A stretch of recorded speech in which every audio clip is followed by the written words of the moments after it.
Hello, everyone. This is the Easy Allies podcast. I'm your moderator, Kyle Bossman, and joining us this week, Ben Moore, Ian Hink, and Brandon Jones. Oh, that's so good. It's just a good song. Ben, what is your goal this week? My goal is to gaze longingly into one other panelist's eyes. I've had it happen to me before. It's creepy. From me specifically? Yeah. Oh. You said to smile at me for one time. Oh. You like leaned in like. Oh, and this will be even like, worse. well, This thanks, is a man. loving Now it's got to be you again. Ian, what's your goal this week? To use a panopticon as an example of something, but not in a total BS way. Ooh, okay. Because that's actually the context from which I know that word, basically.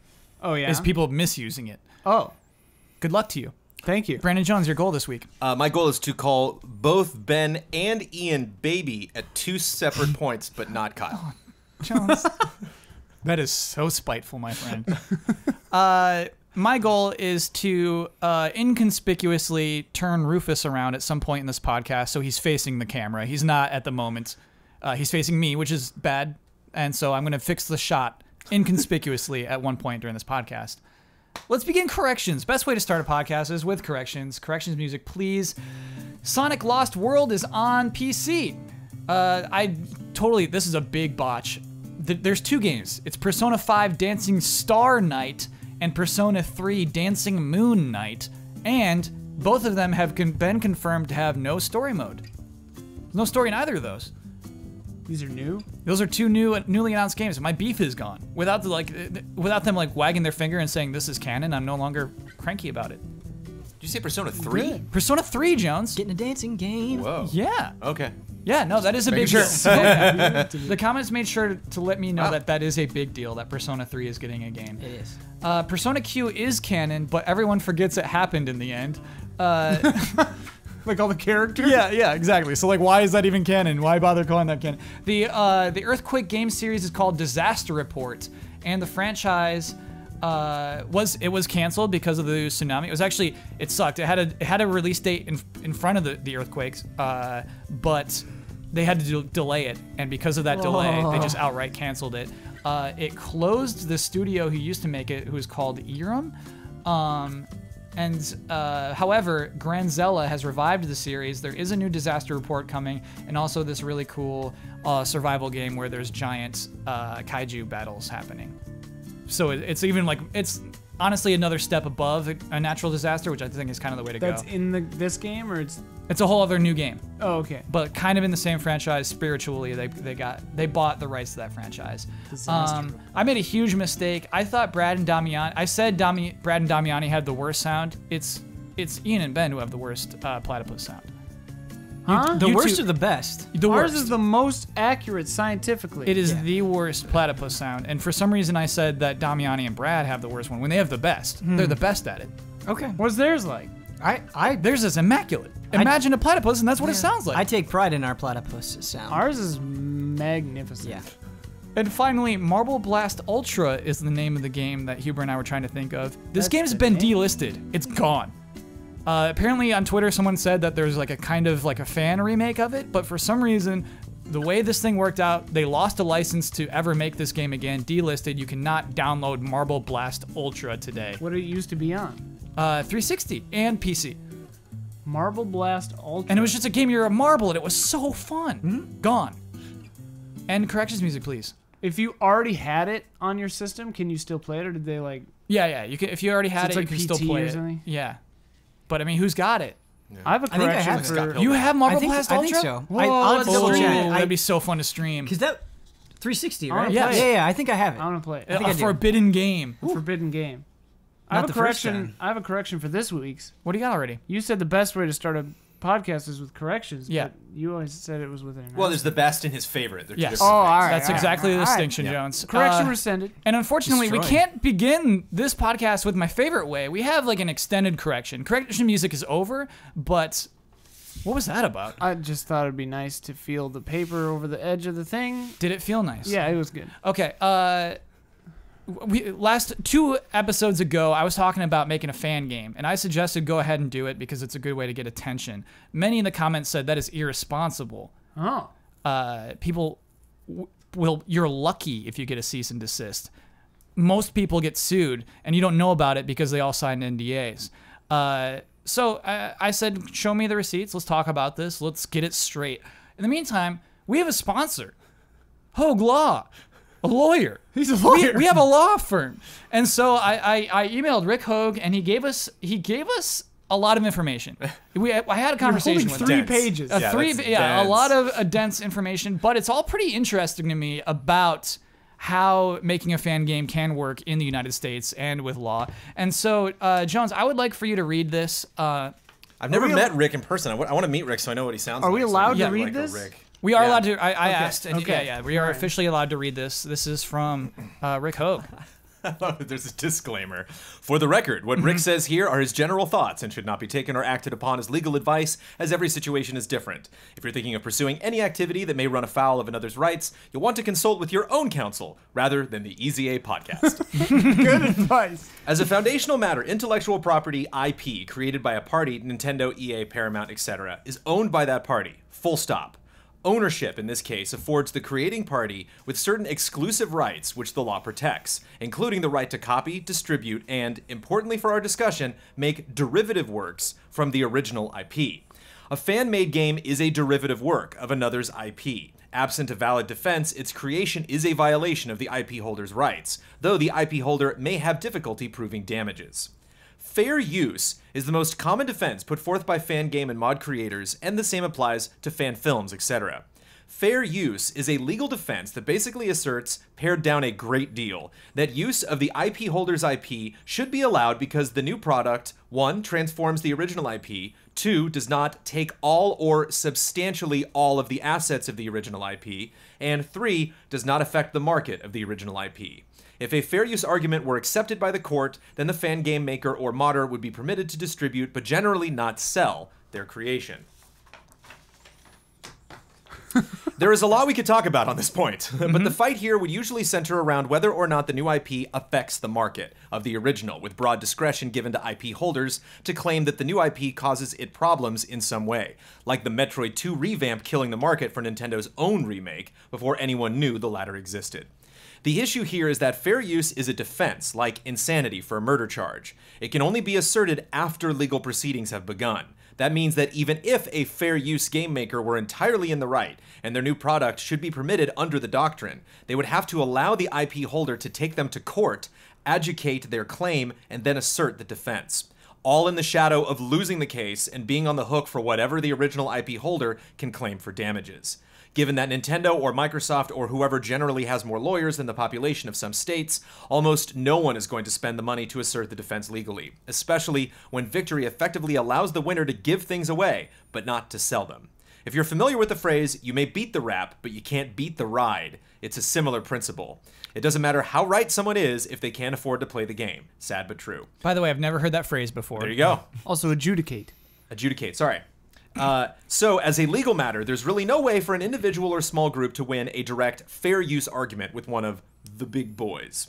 As a practical matter, however, it may be another story.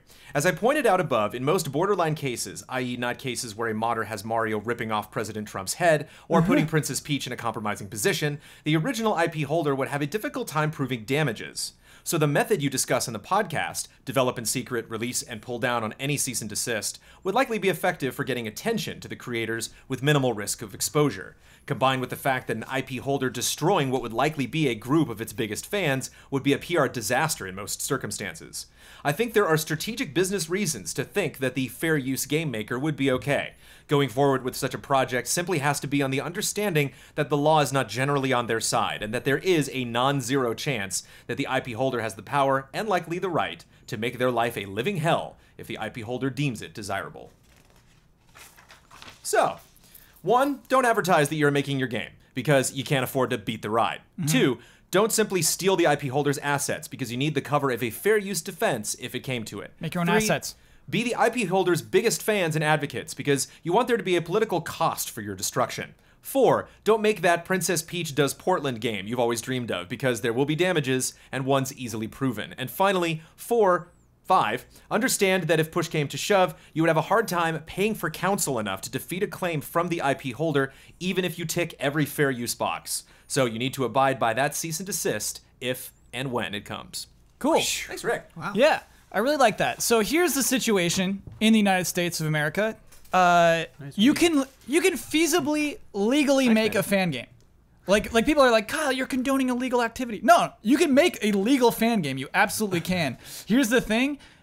You can still get sued for that, however legal it is, and you obviously can't afford it. I cannot afford a legal case against Activision. Yeah. However, it also states it's incredibly unlikely for Activision to ever come after me unless what I'm doing is extremely damaging because, one, they don't want to look bad, but also, two, it's not worth it to them. So, really, yeah, be aware of the risks if you're making a fan game. They are many. And that's kind of it. That just be aware of those risks is really the message at the end of the day. There are risks. You can get sued your pants off even if you make a completely legal fan game that just takes off too much. So it's crazy. It is a really crazy give and take. It makes me wonder about like strategic reasons for doing a fan game or fan film or something. Like if you're doing it to try to convince the company, hey, there's demand for this, please make it yourselves. Mm-hmm. Like kind of what happened with Metroid 2 or like that Power Rangers short film, and then they made a gritty Power Rangers reboot. You know, it's like, oh yeah, people want this that kind of works. So the or context just showing that you're skilled. And the context we introduced it with, Ian, was that the person who made another Metroid Prime 2 remake was hired onto Ori and the Will-O-the-Wisps. Okay. And so it's also kind of like with the Power Rangers thing, an easy way to get attention. Yeah, your gritty nothing movie gets fewer views than your gritty attention. Power Rangers movie. Right. And so, yeah, basically it is a good way to get eyeballs. You can say, oh, the person who made another Metroid Prime 2 remake as opposed to, oh, that person who made that one Metroidvania type game. Right. So it is easier to get attention that way. However, there are risks. And, yeah, it could be scary. You could potentially get sued. Yeah, it's a funny thing because it's like, on the off chance that you would get a sweet job or get a job directing the actual official remake or whatever, or the off chance that your IP that you own hits and then you get a lot of money for selling your own IP, I don't know what would be. I feel like the latter has more potential, but who knows? It's much more fun to make your own IP. It's so much more fun to make your own game, to make your own world and make your own characters and things like that. If it hits. True. Yeah, but it dies on the vine, but it also can be a lot of work, especially for someone who's never made a project before, who's going to be making a lot of mistakes going into something. Mm-hmm. So it's like if you're making something technical, it's like you have to not only go through all the hoops of thinking like, I think my idea is cool, but I don't know, and now I'm doing tech and writing code that's breaking, so I think my idea is crap. I think my code is crap. Whereas like if you're like, God, I love Metroid, then like maybe that'll be enough to pull you through all of these hurdles holding you back from following your dreams. It's kind of interesting. The Metroid 2, I think, is kind of heinous in that it isn't very transformative. I don't think that is. I would not consider it under fair use because how similar the sprites are and how much music was reused. Mm-hmm. So, Jones, on that aspect, I think you'd have to say, I'm making a statement on this game. Yeah. I'm making a statement on Halo. I'm making a statement on Mario or something like that to make your game interesting, to get the eyeballs. Just go, oh, yeah, that's cool. That's a cool take. I like that. Well, and if you do, if what you're after is eyeballs, then yeah, because like a middle of the road, you know, whatever, like Portal or whatever, short film or whatever, you know, is gonna get a lot more attention, like you were saying. Yeah. Because of the IP that it's attached to, or you know, taking from. Mm-hmm. So yeah, you could be. Not saying that any of these are bad, but like you could have a lower quality thing get more attention. Yes. Yeah. If it's using someone else's IP. Yeah, but it's risky. And so, yeah, everybody's aware of that. We all know now. Thank you, Rick Hogue. Thank you for that. That was cool. It was really interesting. Not unofficial. No, actually not legal counsel. Yeah. Information from a legal person. Yeah, that was fun. Yeah. Good information. Okay, now let's do some fun stuff. Some very fun stuff. I've been having fun so far. Yeah, actually, me too. Thank you, Jones, for reading all that. Yeah, game announcements. And because this is the week of Gamescom, I had many to choose from. I had to go with my heart. Maybe not necessarily the biggest game announcement, but the one that I'm most excited about is for a game called BioMutant. Yeah! Yes. Ben, I've never heard of BioMutant. What is that? I haven't either. Oh, have you not? I mean, until Gamescom. Oh, okay. Yeah. So explain to our audience what BioMutant is and why that's worth being excited about. BioMutant is how I want video game announcements to feel. Okay. Where they are taking a new character in a new world and they're making it look colorful and exciting. And I think it is extremely telling when you look at a video game being played that you've never seen before, that you have no context for other than these are the Just Cause guys. They're good at making fun things. But when you can just look at it and you're like, I can tell just by watching for a few seconds that looks like it feels good to do. Yes. It looks like it feels good to be in that world, and that is exactly what the BioMutant stuff communicated in me very clearly. Thank you for setting that up. Yeah. So this is it's a PC, PS4, Xbox One game coming out in 2018.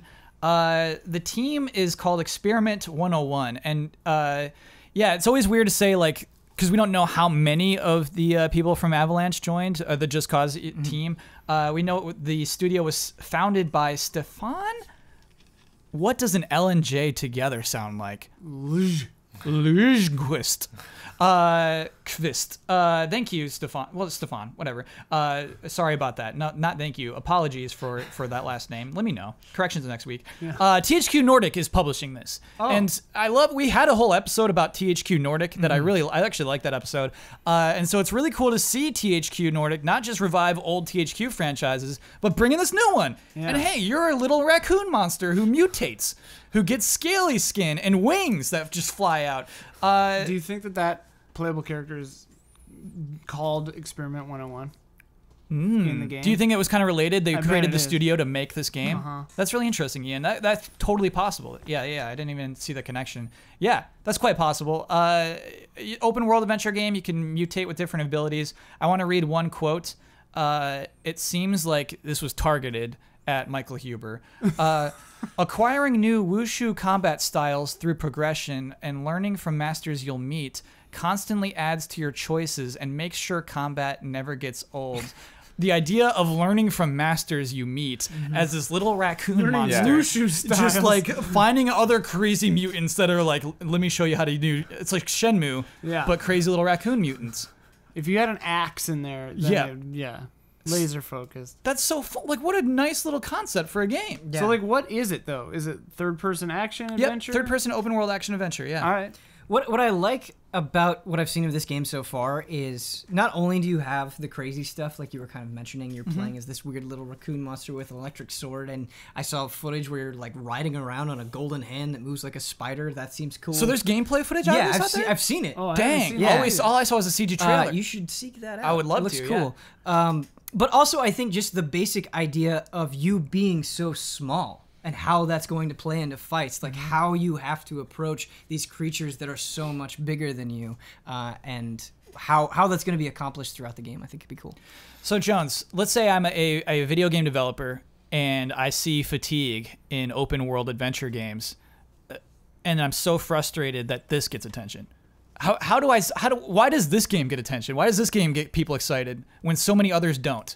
When Agents of Mayhem wouldn't, and that's kind of a fun third-person action adventure game. Sure, that I can make definitely a comparison between being excited for Agents of Mayhem. Yeah. Agents of Mayhem is derivative. It's derivative of the Saints Row series. So it's like you're taking the engine basically to me the games look similar so kind of the way that that developer builds cities and writes jokes and kind of handles action. Like you may kind of point your new brand in a particular direction, but when I see it at face value, it's like, okay, based on your previous work, I can kind of have an idea what this looks like.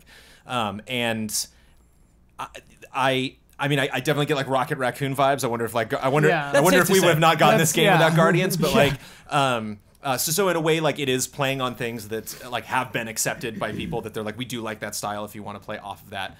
But I think it's like Ben said, it's just a refreshing new. To me, it's just a completely brand new IP. Like there's nothing directly I can point at that this is kind of continuing or pretending to be. Even knowing that it's the Just Cause team, like I'm having trouble kind of figuring out People what are from those the Just Cause team. The people, Just to be clear, right, right. Avalanche is still going. Correct. They still got a Right. studio. Yeah. But those people were directly responsible for on the Just Cause games, and like what lessons they're taking, because you can kind of think, okay, third person open world, like it sounds similar, but definitely seems to be more of a focus on hand to hand combat in this.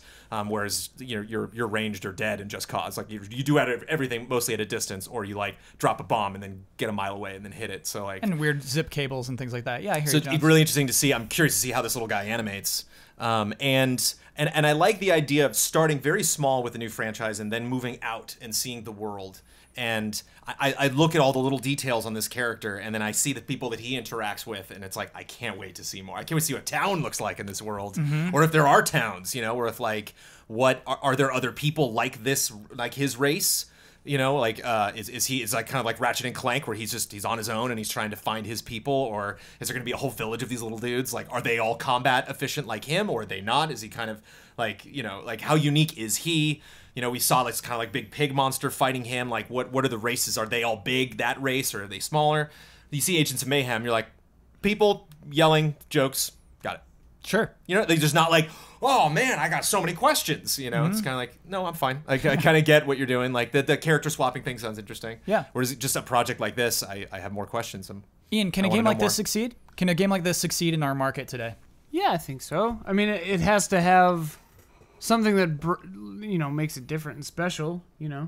I think post Breath of the Wild, open world has been done in maybe the rightest way now, in my opinion. In a right way, I would say. In a very right way. Yeah. In a very correct way.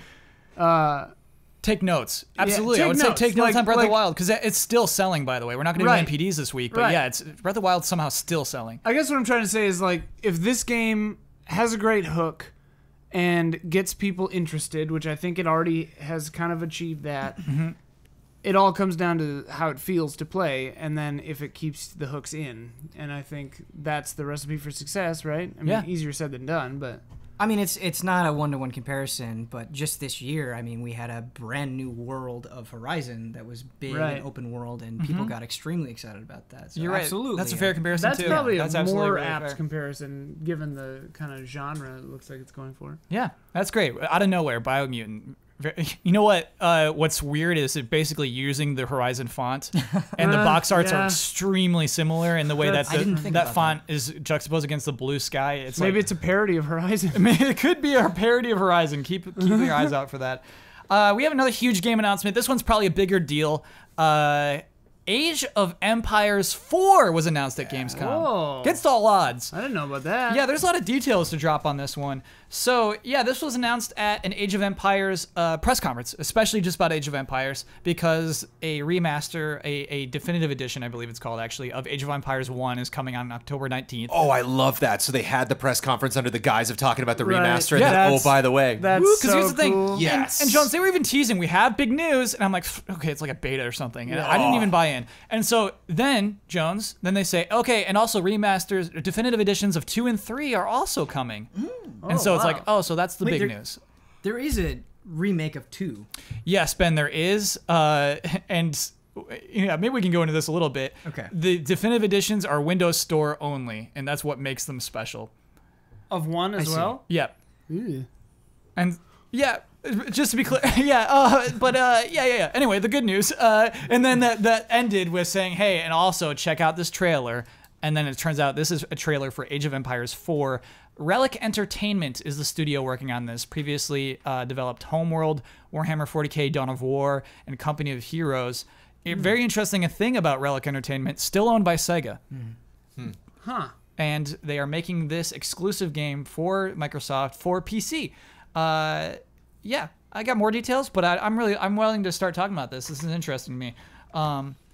PC exclusive coming from Microsoft Studios, Age of Empires 4. Sweet. Yes. Yeah, So it was just a trailer that they showed. right. Do we have a date? We have no date. Okay, because I was going to say, if it was right at the end, just a trailer, it's probably far off. And I should say the trailer has no gameplay. It was basically 2D art shown in 3D, basically, kind of painterly. Parallaxing around or whatever. Yeah. It's one of those things where I take the trailer that they show and how far away it is, and normally I would say to myself, okay, let's wait and see. Yeah. But because Relic's name is attached, I'm very, very, very excited. Yeah, thank you, Ben. Yeah, the name, the Relic. I think it's cool they went after them. Previously, Microsoft owned the studio who made Age of Empires games. I was gonna say it was just internal, right? Ensemble, yes, Ensemble Studios. Microsoft bought Ensemble Studios, shut them down after Halo Wars in 2009. Just shut down Ensemble, bye. But they still owned Age of Empires, and there was nothing really done with it. As Ben said, there was like a remake of 2, I guess. There's a free-to-play Age of Empires game. Oh boy. Yeah. Really? Yeah, I think so.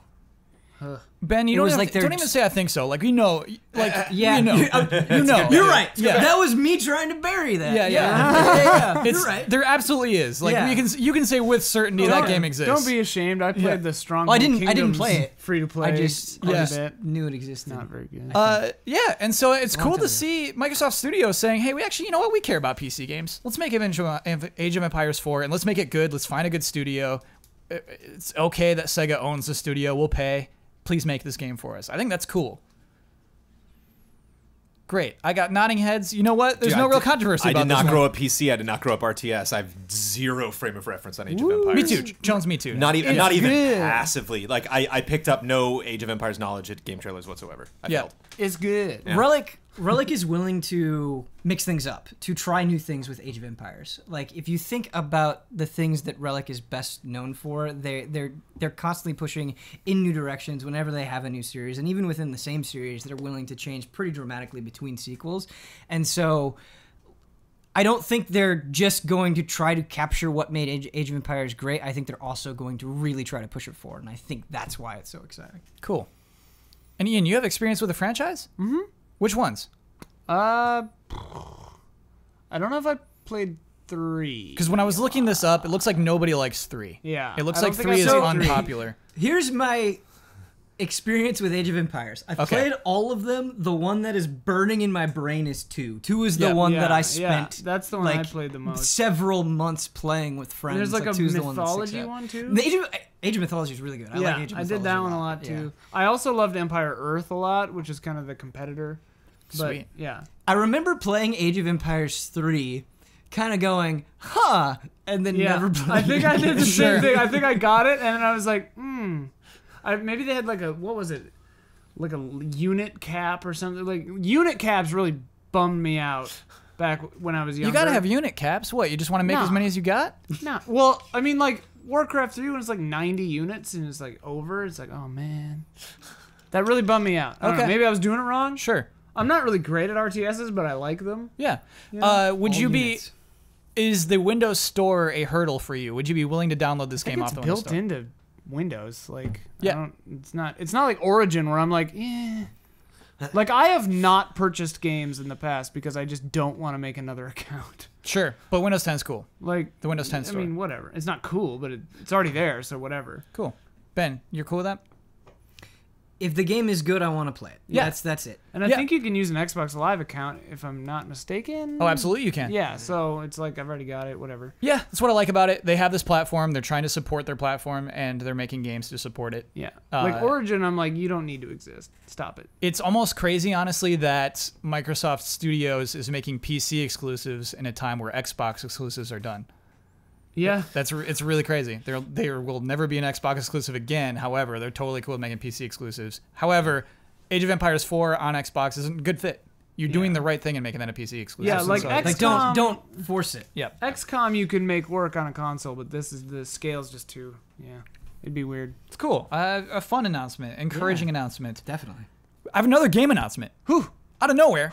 Jurassic World Evolution. Whoa. I saw that this was announced, but I don't know anything about it, and I didn't get to see the trailer. Cool. Just thinking about Don's happiness. Yeah. Yes. I immediately thought of Don as well. Yeah, Yeah, I'm very enthusiastic about this just for Don. We should have brought Don in just to talk about this. We should have brought Don in, yeah. Oh man, I'm mad we didn't. We should call him. This is a PC, PS4, Xbox One game coming out in 2018. Park building game by Frontier Developments, who most recently developed Planet Coaster, a beloved. Planet Coaster's cool. Yeah. Yeah. I like Planet Coaster. And so that's the team making this Jurassic World game. Now building theme parks. Yep. That I have experience in. So, Jones, do you? What is that? No, I did not play a lot of RTS games, but your you- Roller Coaster Tycoon, your theme park. You're in on that. Yeah. Ben missed the trailer. Explain the trailer to Ben. Explain to him what we see of Jurassic World Evolution. The big surprise in the trailer was the reveal of an RTS. So it's like you're flying in through helicopters, you're following the dinos. Everybody's wondering like, okay, what is this, a shooter? What is this? And then the big reveal is it pans back and you see the like make that a road and then bring in the building and okay, and then bring this in. So it doesn't. What does Don call it? Geoforming? Terraforming. Terraforming. Yeah. We saw some terraforming. Yeah, so I don't think I didn't get anything beyond the promise of better visuals, but it's a CG trailer. Yeah. From the trailer that was not in Don's excellent explanation just mere moments ago of Operation Genesis. Yeah. That was beautiful. The original awesome theme park builder. What I love about the way that Don described Based on world, obviously. So like, you can't make Jurassic Park. You got to make Jurassic You're gonna World. trundle Jurassic around World. in those little. You can't have red signs. They got to be blue. But the way that that he talked about Operation Genesis, saying it's the best way to translate this franchise into a video game, Don believes, and I hear the statement. Best way to make a Jurassic Park game is make the park. Make Definitely. a park. Absolutely. Yeah. Not like a first-person shooter game. Not like you're riding around in the jeeps. Just make the park. That's the appeal of the franchise. You to get Don to be Elise. Yeah. Hammond. Yes. Yeah. Can you succeed? Can you succeed where he failed? Spare no expense. Yeah. I want to make my own opening video. Like what people see as they're coming to the park. Yes. Selling oh, them that's on cool. it. Yeah, absolutely. Will you be in it and then clone yourself and then prick your own finger and then say, oh, Ben, that hurt? Stop ruining it. Oh, okay, sorry. Yeah, and I love the idea that Jurassic Park can just be extremely expensive. Like if you're doing a Zoo Tycoon or theme park God. tycoon, you have to have like drinks be $5. Oh yeah. But here in Jurassic World, And when it starts raining, you got to up those umbrella prices immediately. but you already have millionaires coming to your park. No one else can afford this place. Maybe. You don't want to cater just to the super rich. You can have like a coupon day. I want to put next to every single price in the park, but there are dinosaurs here. Yeah. Oh my God. Yeah, you can get the bottles of water are really cheap over there, but there's raptors, so you got to deal with that. Yeah. Run if you're a good runner. Dinosaurs. Dinosaurs. Sorry? Just a thought I just had. Well, I mean, in Jurassic World, they're making their own dinosaur. They're making their own. And so that's part of this. Make some dinosaur. Can you do that in the game? You can crossbreed, or you can make your own breeds of dinosaurs. I am making a dinosaur. And you can name it Dinosaur, and that will officially be Dinosaur. I sense a Don. fantastically jolly group stream coming. Yeah. Or at least I'm gonna do an easy update where I make dinosaurs. It is cool to see, and like that's a console / PC. That's a game. That's a full-on game. I think previously we'd see a tie-in game like this be a handheld game, be like a kind of shoddy game. But I think there's reason to be excited about this Jurassic World video game. This I is the hope most it's good. exciting Jurassic Park news this century for me. Did you not like Jurassic World? I hated Jurassic World. I also love really, Jurassic World. really do not like Jurassic hate World. Jurassic World. In fact, There I is- did not finish it. There's little to nothing I enjoy about Jurassic World. I think Jurassic really World did is not like just it. a very, very poor It was movie. not very good. But Are all of you panicking? That's the Star Wars director? That's not great news. yeah, but you know, Okay. We'll see. I'm kind of. I mean, at this point with Star Wars, I'm just kind of like, just do what you're gonna do. Okay. I'm not like Yeah. Episode 8 better be this. It's like, well, we'll see. Well, whatever. if you're all salty Great. about Jurassic World, you're like, I would be concerned. But to me, there's a reason to do another Star Wars film because there's Yeah. so many different places to take that franchise. When I first found out about Jurassic World, I was like, "What are you doing?" They're like, "Just in the park, people come eating." Like, you're not doing anything else. no, and like, no. oh, you That's got not Chris what that's Pratt, about. and he That's not what that's about. kind of trains raptors and stuff. It's pretty much the same. And you thing. got to Like, shoehorn all a right, couple of annoying kids in there for that no are reason. dumber than the kids Yeah. in the Oh first my game. god, those kids Just are to have so kids dumb. in it. 'cause So The whole now point of that movie- I finally have something to enjoy from this new era. If Jurassic Park is not going away and they are gonna make 10 more movies, then Yeah. like at least that means I can get a good RTS or a good theme park builder out So of it. to me, Jones, the whole point of Jurassic World is to answer your question. Like, what do you got? You got more? You got more for me? And that's what they're trying to do. They have these people coming in and they're bored with T-Rexes. And they're like, what do you got? What do you got? And that's why they have to make this big, ugly,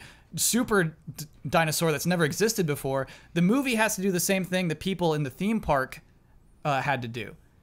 You know what I mean? To satisfy an audience. Like, that's what that whole movie's about. Well, they failed. Yeah, taking Jurassic Park to the next level to me is not making another big crazy dino. It's like, don't be on an island. be somewhere else with a Yeah. totally different story All right. that does not involve like come out here and we'll do a thing. It'll be great. And All right. oh, I went wrong. So, Jones, that was me arguing about the movie. Sorry, I interrupted an actual thought you had about the video game. Well, just that I'm glad that every now and then when these big movie franchises or you have something that just gets a new TV show or a comic line or something and it gets swept up and you're like, oh, maybe it's another chance to get a game. Is that a cat out there? I hope so. Where? I don't know.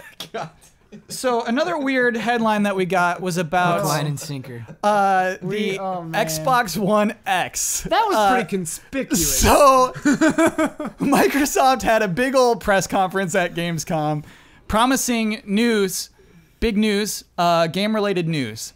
I would, yeah, okay. I think that's what it was phrased, how it was phrased, is game-related news. It turned out to be not a big press conference, which we kind of expected. Everybody was seated. We shouldn't even really call it a press conference. It was a stream. The game-related announcement, or game announcement we got was that previously mentioned Jurassic Park game, which is cool. Jurassic World, excuse me. I'm a kid from the 90s. The other big announcement, the biggest announcement here, is the Xbox One X, which leaked, Project Scorpio Edition. And so I actually think this is pretty cool. The first people to ever buy an Xbox One X will be getting the Project Scorpio Edition at no additional cost. This is a version of the Xbox One X that straight up just says Project Scorpio on it. In a tiny font. It's not huge on the console itself. It's also on the controller right down the middle. And also it has an additional texture that the other Xbox One X doesn't have, which is still confusing to me. Maybe I need to touch both to really understand it. But the top side of the console has like a dotted texture to it that your regular X won't have. And it also comes with an exclusive stand. The only way to make your Xbox One X stand is to get the Project Scorpio version of it. And then pre-orders opened immediately and sold out within hours. Huh. Yeah. Good for them, I guess. I wonder if the X was supposed to have that top, and then they were like, it's a little expensive, and they were like, well, how many would we make? Like, oh wait, I got an idea. Jones, that's a great theory because it's $500 US. It's very expensive, and yeah, anything I could do to cut costs on that thing, I would say, you know what, throw out that stand. We don't need to throw that in there. But it is a cool thing to add for early adopters, I think. Definitely. Do we know how many of these existed? We do not know. We don't know. Very limited. Unmissable pre-order is how it was sold. Basically, I think they expected... maybe we can talk about... Shoot, I did not want to talk about the Super Nintendo Classic. Let's save that for Damiani. But the way that sold out quickly, I kind of think in this case, Xbox, Microsoft wanted headlines of, oh, it sold out. Project Scorpio Edition is gone. Mm-hmm. I think that's kind of a good thing in a weird way. I think that's what they wanted.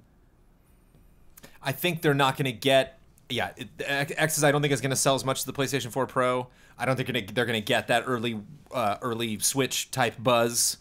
I think the best thing that they can go for, which there seems to be making a very aggressive play, is that like initial sales were really strong. The sales spike was big. Yeah. Doesn't matter where it ended, just that, whoa, all of a sudden, huge interest toward the Xbox. It's probably smart play for them to kind of look at all of their potential wins at launch and realize, well, that's an easy one, if we just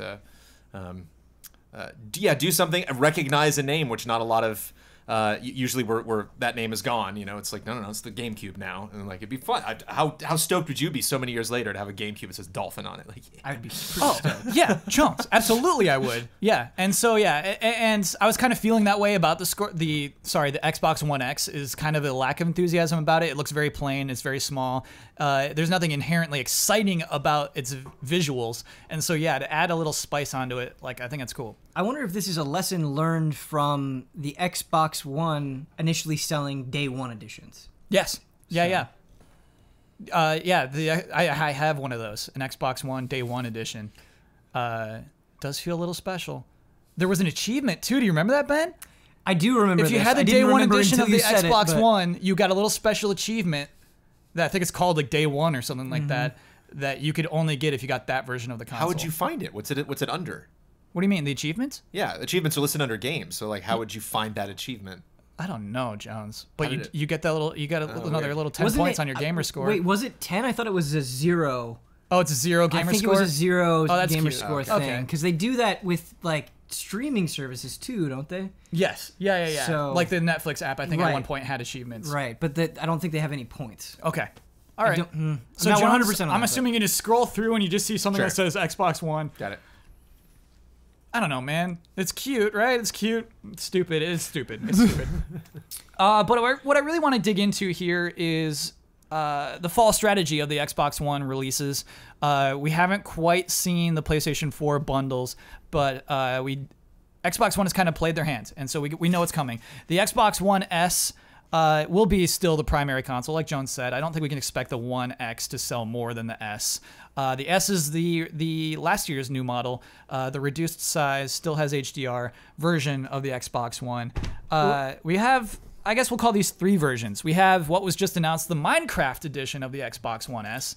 Looks like a little Minecraft block. It's a dirt block. I think it looks cool. You like this? Yeah, I do. I like it. I like the look of it. Ben, thank you. Is it a cube? It's not a cube because it's still a rectangle. But I didn't know if they changed the form factor. Yeah. That's pretty expensive. It would have been, yes. Why did you do that? But it is a very fresh, angular paint. Like it looks like it belongs in Minecraft the way it's painted, and comes with a little. What are they called? Creepers? They're called creepers? Yeah, a little creeper. The green guys? Yep, a little creeper controller, and comes with Minecraft and a free month to Realms, Minecraft Realms. Which, by the way, I still haven't looked up. I have no idea what Realms is. It's like their server thing. You can subscribe to like a server, I guess. So I could like own a realm? Is that the idea? Not entirely that clear about it. Look this Well, yeah, up. because wasn't like making a server like at launch way back in the day? Wasn't that a huge headache? It was just a peer-to-peer thing, I think. Like, okay. You had to host. And maybe they're just you thought. can like And you there can were- buy a server through us now. There were other Okay, companies that had. There were companies that owned like for Seedlings. We bought a third-party server that cool. ran our Minecraft server. And today you would just do Realms. I guess. Okay. I think that's what that is. I'm not positive, but Just goes to show our level of knowledge in the Minecraft Yeah. subject. But Minecraft's still consistently a best-selling game. Ben, is this bundle appealing? Yeah, I think it's appealing. I don't think we're the demographic for it, but I mean, Right. Yeah. I am still consistently surprised when I go on the Switch and I see top sellers and Minecraft's right up there at the top. And that's true everywhere, right? Mm-hmm. Like it's still, like you may be sick of hearing about it, you may not care, but it's a big deal to very many people if you were going to bundle your console with something and make it look different and sell it to people. That's it. That's the people to do it for. This is super smart. Yeah. And I know it's always like y'all hate me talking about branding and marketing, but I love Xbox associating its brand with Minecraft. Yeah. And I like to see more of that. I mean, it's smart. Yeah. Like, it's very smart. The Xbox had a huge Minecraft contingent. I mean, that's why Seedlings had all the views it had, because it was all people liked on the 360 Minecraft back on the then. 360, Yeah. Mm-hmm. And so it's very smart. I mean, that's why Microsoft bought Mojang. Mm-hmm. Yeah. Wait, because it blew up on the 360? Yeah, because Xbox was like, it's huge. And it's huge on PC Minecraft as well. is huge on PC, but Yeah. it had huge traction on the Xbox. Cool. My girlfriend's nephew is absolutely obsessed with Minecraft. I mean, Minecraft plushies, Minecraft bed sheets. But he, up until this point, has only played Minecraft on his parents' tablet and phone because they haven't been willing to get him a video game console yet. And this is such an entry point. Look at that thing. This is the thing that he cares about the most. Yes. If you were looking at it, it's like, yes, I want the sweet new Minecraft console. Mm-hmm. Yeah. And it's an S, not an X. It is an S. How much is that? 300?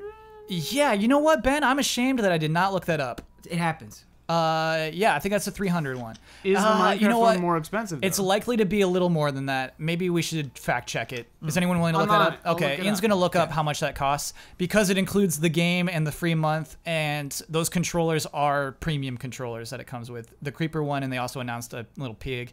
That one's a like $75 controller. So yeah, I expect it might be more than 300.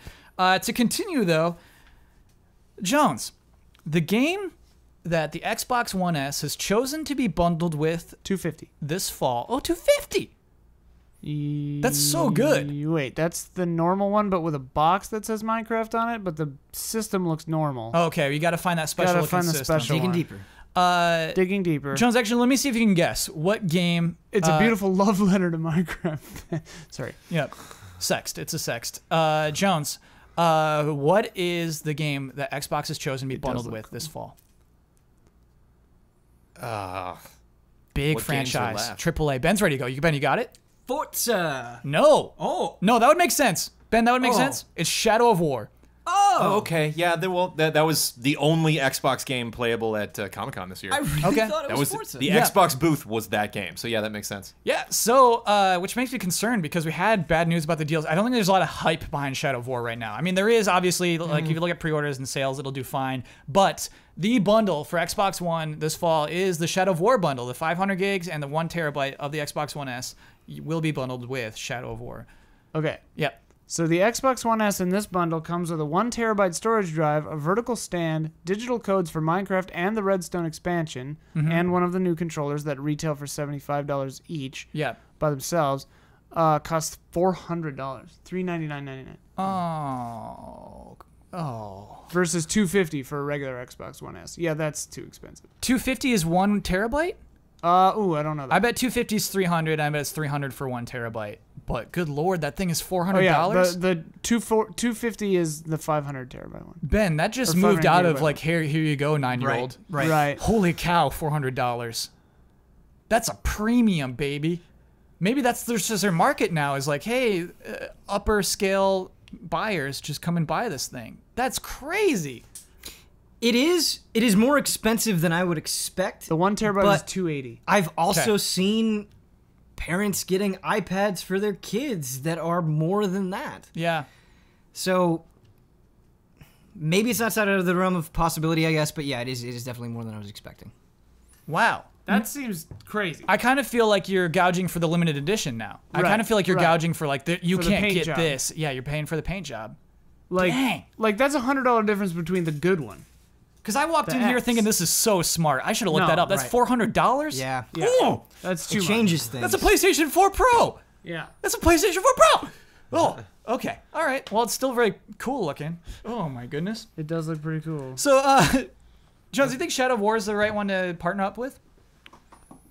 The right one. I mean, it's still around, so yeah, you know.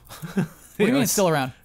It's an Xbox game that's still coming to the Xbox, which is not. Do you think it's a broader appeal than Doesn't happen Forza? that Do you think often. it's a broader appeal than Forza? Yes. Okay. I think broader appeal, yeah. Sure. I don't know if it'll sell as much on the Xbox as a Forza would, but I think you have people that are excited about. I think there's more people that show up not knowing either of those games that'll probably end up buying.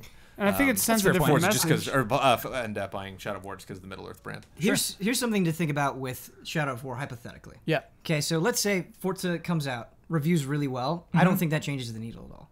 If Shadow of War comes out, gets a ton of buzz, the same kind of buzz that Shadow of Mordor got, Yeah. and people are saying, oh, okay, well, I want to play this game. Maybe I should play it on the Xbox One X. Like, I think the potential return is much bigger in that regard. And I think this deal was probably made months ago. And if I'm looking at the fall releases that aren't taken, I would have wanted Star Wars for a sure thing.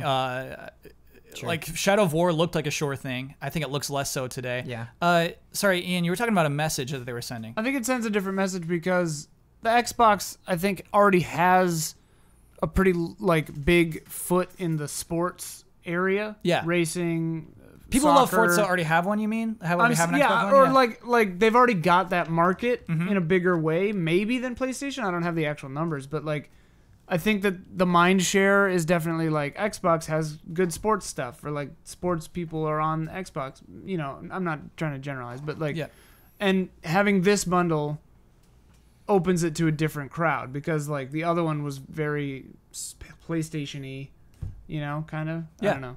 So I think that's a good move for them to do. That is cool. And so Because Forza is oh yeah, par for the course. I don't want to say there won't be a Forza bundle. I don't want to say that the announcement of these excludes it, but I just thought that was kind of interesting. And for PlayStation 4, they did announce some Gran Turismo Sport bundles in Europe. None of those were confirmed for the US.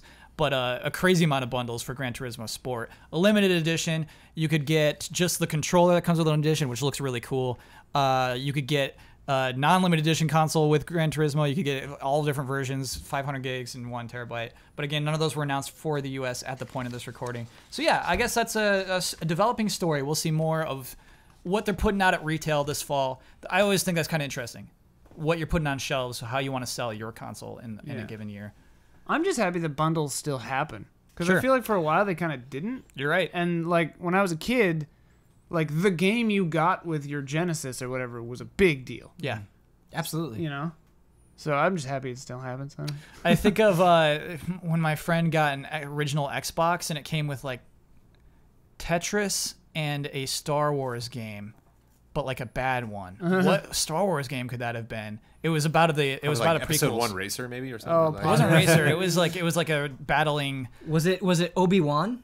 It wasn't Obi-Wan, but yeah, of Okay. that caliber perhaps. It wasn't that the Kinect one, was Yeah, it? because Obi-Wan's No, exclusive. on original Xbox we're talking. Oh. And so yeah, it's totally that. It's like, oh, so we're playing Tetris on this thing? It's like, yeah, it's a game I got for free. It's like, oh, all right. All right. Before I was truly in love with Tetris. Yeah, I totally get that. Final Fantasy 15 had a lot of announcements. I don't always like to talk about ports. Windows Edition I think is very interesting, but a game called Final Fantasy 15 Pocket Edition, which is a mobile version of Final Fantasy 15 with 10 chapters, the entire story of Final Fantasy 15. Same voice acting in the cutscenes, same direction of the cutscenes, just with super simplified character. I'm sorry, do y'all hear that? Sounds like it's podcast halftime. You really don't know what to expect at sometimes. I did That's not. good. It just sneaks up on That you. was well done. Oh boy. The following are the official sponsors of EC Allies for the month of August. iKeyless. Need a new car key or remote? iKeyless.com has been in the key replacement business since 2002. Check them out today and they can help save you up to 75% off of the dealership's prices. If you type in offer code EZA at checkout, you'll get 15% off of your order. Michael Kozachenko is producing video game long-form reviews on YouTube at youtube.com/MishaKoz. His latest video on Uncharted 4: A Thief's End is available now. L. Thanis. Mango. Hogue Law Business Law Firm. Whether you're starting a business at level 1, stuck fighting the dreaded fundraising boss, or finally cashing out with a well-earned high score, you need a good business lawyer at your side. Rick Hogue started Hogue Law to bring more than a decade of experience to companies like yours, and is proud to support the Allies. Check him out at www.hoaglaw.com. Iron Harvest. A real-time strategy game for PC, PS4, and Xbox One, currently in development at King Art Games. Join their community and help them bring the alternate reality of 1920 plus to life. New trailer too, check it out. New trailer just came out. Iron Harvest. Yeah. You know what I want a new trailer for? Scorn, an atmospheric horror adventure developed by Ebb Software, set in a nightmarish universe of odd forms and somber tapestry. Go to scorn-game.com for more information. Jojo Dent Co., your friendly automotive dent repair expert. If you're currently an EZA patron and are in the Denver metropolitan area, tweet @FastMower if you would like to have your minor door dings repaired free of charge. All of these links are available in our description. Thank you to our sponsors. I would also like to point out that we have a sponsor slot available. It's open right now, patreon.com/EasyAllies, if you would like to be a sponsor of our podcast and get your name mentioned once in every episode throughout the month. Now's a good time to do it, because September's coming up. Yeah, get so that if you jump in now, you will be Get in for one of our September. lovely sponsors for the month of September. In for September, you're in for September. Someone come on, baby, I'll be in for September. That's good. Thank you, Jones. Wrong month, but whatever. It is now time for Love and Respect.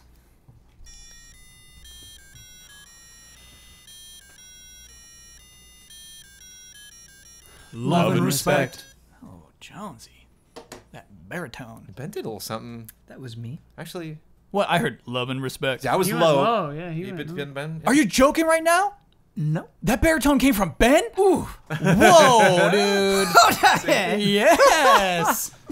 Wow. Ben, thank you for bringing it. Thank you for bringing it. I try. Their platypus needs work, but their love and respect is... Yeah. Oh, that was on point. We do not get all of the gifts. Only some. All right, let's Unless start. you're that girl from that book. This is an interesting question. Dear allies, should we be concerned at the stagnation of console controller design and what effect it might have on creativity? Look at the layouts of the DualShock 4, Switch Pro controller, and Xbox One controller. Other than small tweaks like stick placement and shoulder button shape, we've essentially settled on a single setup for all systems. The design has many strengths, but also weaknesses. Consider the amount of aim assist required for FPS games on console these days. It's highly likely that the upcoming generation also features controllers that fit the dual joystick template.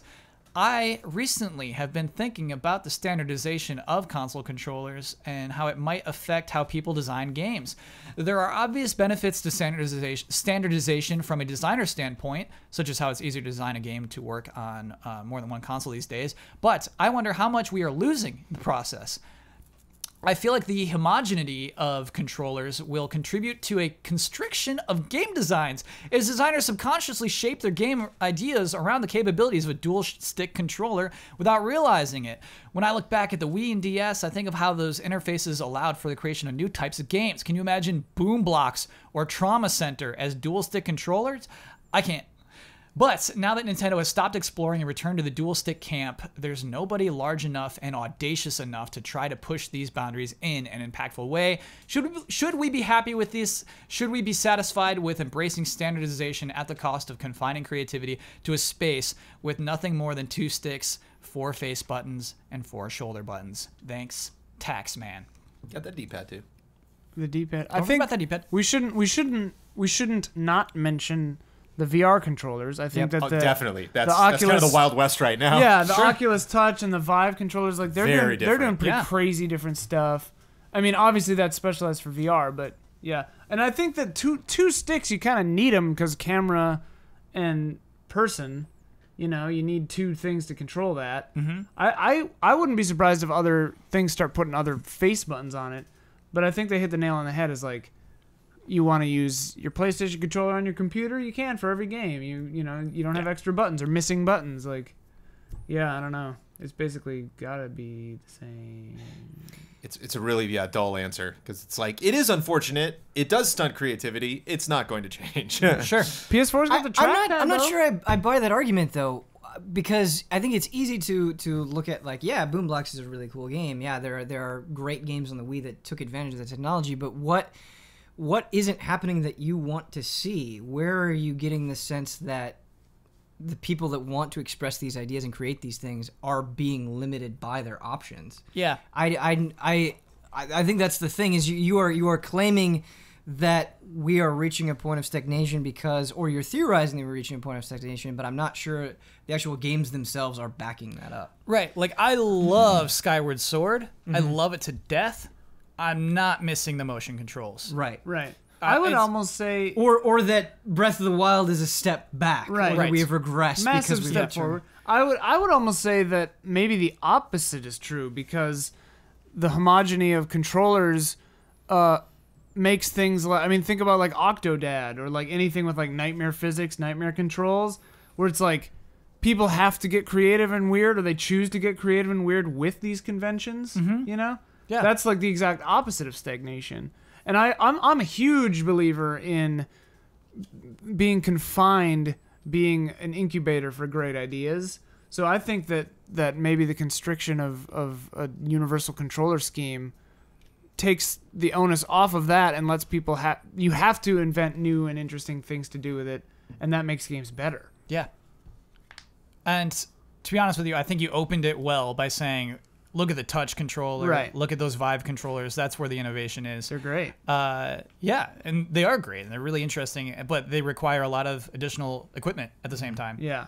And look at the reappropriation of Move controllers to use the PSVR, which I would say is not a huge success, not as good as this Touch or the Vive controllers, but like that's taking old tech and making it new-ish. So, Jones, the way I would answer this question is that I'm comfortable with losing Boom Blocks and Trauma Center for the benefit that a right analog stick on a Nintendo controller gives us. Is that fair? Is that said, like it's okay to lose it because of what you gain from everything else? Yeah, it's like Ian said. It's like we did get some creative stuff coming out of the Wii because they had their specific controller. But at the same time, how many people were developing for the Wii that were like, oh man, I'd love to. Right. I wish they didn't have this controller. Yeah. I wish I could make a game that wasn't forced to use this technology. So I think on any console you got to conform. And even then, you have the Classic Controller and the Classic Controller Pro, Right. which I would argue some games play best on that control setup on that system anyway. And the Switch Pro controller is very good. It's very good. It is very, very good. They nailed it. But even like the That D-pad. GameCube, I remember back in the day. Yeah. Like D-pad's better than switching. Xbox, but I remember switching between PS2 and GameCube games. Like my buddy had the GameCube version, but I had the PS2 version, and being like, oh, just switching that little yellow nub instead of like a whole separate analog stick was like, and that was technically like the same kind of controller. I think it just had one button missing than the other ones had. It had just the R1, but not the L1. for which game was that? the GameCube. For the GameCube. Like, I love the GameCube controller, but it made ports worse. For stuff that Yes. was that was exclusive, to the system. It was fantastic. Yeah. But yeah, it just made things a little bit more difficult. And like, why would you do that to yourself? Yeah. In this industry. I played Resident Evil 4 for the first time on the GameCube, and then I played it on the Wii, and that was a really interesting jump to be able to like actually aim it. I was pretty into it. That's a good example of something that's actually great and better on the Wii. Yeah, I loved it. On I would the Wii. also, yes. I like refuse to play Pikmin 1 through 3 without the Wii controller. Yeah. I love playing it that way. So yeah, good examples on every side of that one. Like Shoot, man. Yeah, Pikmin 3 with that Yeah. controller. I absolutely plugged it in. Yep. Yeah.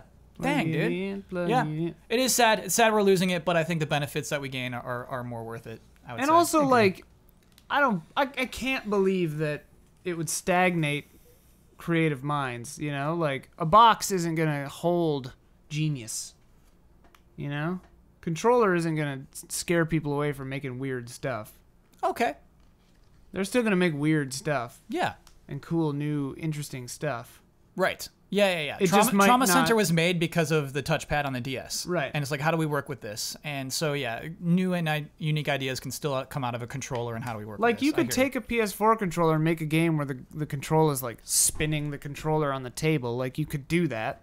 Ooh, let's do that. Even just we've recently experienced it again, Katamari, Yeah. taking that traditional controller and presenting it in a totally different way. Yeah. It's doable.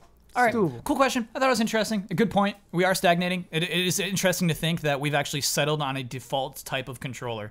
It's kind of, I hadn't thought about that. Yeah. It makes sense. It had to happen eventually. Yeah. And it hasn't yet. I guess the one thing that we didn't talk about though is there any potential for the big three, Sony, Nintendo, and Microsoft, that it will always be this way forever? Is that the underlying fear? Because I don't necessarily buy that when we've seen crazy directions from all three of them. I think that the next PlayStation and the next Xbox will absolutely look almost identical. Yeah. But is there still room for something like the Kinect? Is there still room for something like the Wii Remote, even if you have that underlying dual analog stick controller? Yeah, but I think the point is it's the main controller. People will develop games for the I mean, PSVR has Move controllers. The PlayStation 5 will no longer use those Move Right. controllers. The PlayStation 5 will have something that's like the Touch. What is that? What is that thing called? The playbook, playbook, the thing that has the I know what you're talking the about. Harry Potter Yep, spell book, yeah. whatever. Mm-hmm. Like that's someone trying to make a peripheral that you can buy. Yeah, That one I don't think took off really. it did not. Or like iToy back in the day, like that didn't really take off. What's crazy about that though is it's justified in that that's how they have PSVR today. Right. If they didn't have iToy and then PlayStation 9, the stupid Move controllers, Right. they wouldn't have this investment into PSVR, and we wouldn't be able to ship that product Yeah. from the ground up. Like it's interesting. Throwing stuff out there that fails isn't always a failure. And I mean, I wouldn't. Who could have? Guitar Hero took off like a wildfire back in the day. So like 10, 15 years ago from now, I mean, who knows if we won't be ready for another. I mean, Disney Infinity, like any of these things, like we might be ready for some wacky controller thing where you use your elbows or whatever to Tony Jaw Simulator or something. I mean, can you not in every console generation, whether it's succeeded or failed, point to crazy peripherals? So I Yes. think there are Yeah. always Yeah. going to be people trying Yeah. to innovate in that space. Me and all my friends had that little Tony Hawk skateboard. Oh yeah. Ride? Ride. We all played Ride online. We were the best. We were on top of the Nice, dude. leaderboards. You You know what's Something to be funny? proud of. Is that Somebody real? is on top of those leaderboards. Still, A to this real day. person is on top of the Tony Hawk Ride Yeah. leaderboards. Tony. Tony himself. I'm really excited to play I'm this not only next the game. president, This I'm next a game man. is a follow-up to a game we played last year, and that makes it really exciting to me. Ooh, the sequel. Ooh. Yeah, a little sequel. Hey there, Allies. Football season is kicking off. So, the time has come for the Allies to put on their fantasy football analyst caps for the 2018 season. I love fantasy football, and I loved hearing your locks, sleepers, and busts last year. This year, however, I'll be changing it up a little bit. First, though, let's look back on your picks last year. Brandon, your sleeper, meaning your game that you didn't see a lot of hype for, but you think deserved more hype, was Neo. Good sleeper. Your bust was Ghost Recon Wildlands. Damn. I don't think that panned out. I don't think you get that. You one. that like is that not a game bust. now, Yeah, I don't you? love it. You love it. Love it. You're Yeah. like the one. Yeah. Your lock was Horizon Zero Dawn. Good lock. Good lock. You did really well last year, I would say. 2 for 3 is really good. Ben, your sleeper was Nier Automata. That's a good That is a sleeper. good one. That was good. Your bust was Horizon Zero Dawn. That was a bad one. That's a bad That bust. was the wrong one. And your lock was The Legend of Zelda Breath of the Wild. Yeah. Safe, but good. I think actually at this point last at We this were a point last little- year we were sure. It was after Yeah. E3. Yeah, I mean, we do. when you that's the say point, lock though. to me, it's Yeah. like People cried. Yeah. Yeah. You locked it in. That was good. So you're 2 for 3 too. Ian, your sleeper was probably Sea of wrong. Thieves, which we consider an injury. It was delayed, so we don't get anything for that. Okay. Your bust was Horizon Zero Dawn as well. And I remember that they had a weird trailer like right before we did that episode. I remember that where they showed like the menu system, and I was really Yeah, not yeah. about the menu system. and crafting. It was the right? first Yeah. time Yeah. we'd seen the it menu was the and first like time we saw talking the to menu, NPCs and stuff, I was yeah. like not about Is it. that the episode where we had the like heart, head, and Yeah, I think so. Was that a year ago? where are we? What, Yeah. what day is today? Yeah. Easy Eyes has been around for a while. Freaking me out. Yeah. Okay. All right. That seems like that just happened. Your lock is For Honor. You picked For Honor for a Oh. lock. We'll give it to you. Yeah. We'll give it to you. All right. Yeah. Okay. All right. Edge case. You don't get as many points No. as the others had for their locks, but you got some points there. I'm not good at sports. I had for my sleeper Crackdown 3. That's another injury. Didn't Yeah. work out. Broke his leg. Bust. Mass Effect Andromeda. I feel good about that one. Yeah. That's a grand slam. Do you or remember- football, there were whatever. Post me in the win bus. Touchdown. There were comments where people would be mad at us for not talking more about Mass Effect Andromeda. I remember Yep. that. Oh yeah. And I get to gloat about that now. Yeah. And then the lock was God of War. That's another injury. So I did not do well last year when we played for this a game. news podcast, we never talked about the not getting DLC, which is kind of a bummer. I thought we did. We mention did. that. We did talk about that. We didn't talk mentioned about this week that they announced there's no new patches. Oh, Yeah, okay. they're like end of lifed it. Yes. They're like dead. Mass Effect Andromeda will receive no new patches. It's done forever. It is dead. The multiplayer will continue to get patches, but Perfect time to That's a jump dead game. in. yeah. Never played it. At any point of last generation, Yeah. if you said this is how Mass Effect ended up, I wow, wouldn't yeah. have believed you. Well, Ben, that's what's fun. That's what's fun is the new element to the game that we're playing this year is Keepers. So Keepers are a game that is introduced in this generation, and because Nintendo's weird, we're just gonna say from 2013 forward that you think will still be around next generation. Meaning And the Wii U and the Switch. yeah. Okay. And they've switched so far. Like Mass Effect was introduced in the 360 generation, and like you said, if at any point you said Mass Effect's gonna put out one game and die in the new generation, we'd be like, come on, no way. It happened. Maybe it'll be around next generation. So we're doing sleepers, busts, locks, and keepers this year. Let me skip straight to the person who submitted this, because I lost her name. We'll get there, I guess. Okay. So Jones, Might be on the next page. we'll start. Yeah, it's probably on the next page. Wishing you the best. Love and respect, D. Brinson, 98. Thank you, Jones. So, yeah, Jones, we'll start with you. Let's do locks first because they are the least interesting. What is your lock this year? Oh, Red Dead Redemption 2, baby. Okay, why is that your lock? There's no way that's going to be bad. It's impossible. Okay. That would be unprecedented. That would be like Mass Effect coming into a genre and then Sure. going away immediately. That I would be completely beside myself, stunned. All of my ideals that I've built up about my understanding of this industry would come crashing down. And I would likely quit my job. Wow. All right, Jones. Just for everyone's sake, lock It's it in. bad. Jones is gone. Better be a good game. They just don't. Rockstar's made like 2 games I didn't like. Which ones? Yeah, what's the two? I didn't like Manhunt. I didn't like either Manhunt, and I was not a fan of Vice City Stories. Liberty City Stories was good, but Vice City Stories was the PSP. You like State of one Emergency? that eventually came to. Love State of Emergency. Yeah. Oh wow. Okay. Cool. Yeah. Everybody got their expectations all out of whack for that game. I was like, that. Yeah. You just run around and shoot stuff. Great. And then I got the game and I was like, run around and shooting stuff. And they're like, it's not Grand Theft Auto. I'm like, they didn't sell it that way. I don't know what. You just got I'm real pretty excited. sure on the Sure. box they say from the makers of Grand Theft Auto 3. Sure. And that was a different And time every where you magazine didn't have too. as And every much- magazine, the way they Yeah. sold it. Yeah. Right. That was mature of you though, Jones. At the time. I think the maturity came from just the speed that like I heard about Grand Theft Auto and started getting buzz, and it was like you know like more than a year before I finally got it. It was like State of Emergency, just boom, happened, and everyone was like, oh, it's gonna be. I was like, there's no way that this game we didn't know existed a couple months ago is like gonna be. Yeah. Did you play State of Emergency 2? No, Did not know there was a sequel. forgot there was a sequel. Yeah. I don't even know what this game is. not different people. Oh, like a different studio is Yeah. like, hey, there's still something here, and Rockstar's Yeah. like, no, there isn't. Trust us. And they're like, Trust there us. is. Let us buy that from you. We Yeah, want wow. that. Yeah. But they just can do no wrong, and it's not a thing where it's just like I'm hooked on Assassins. I'll play it every year. Like they take their time. They release something when it's ready, Yeah. and that's why all their games are so good. I love Red Dead Redemption. Ian, what is your lock? Sea of Thieves. Ooh. Still. Was it Sleeper before? I think it was your lock last year too. Let me double check on that. Whatever. Yeah. Actually, I'm curious.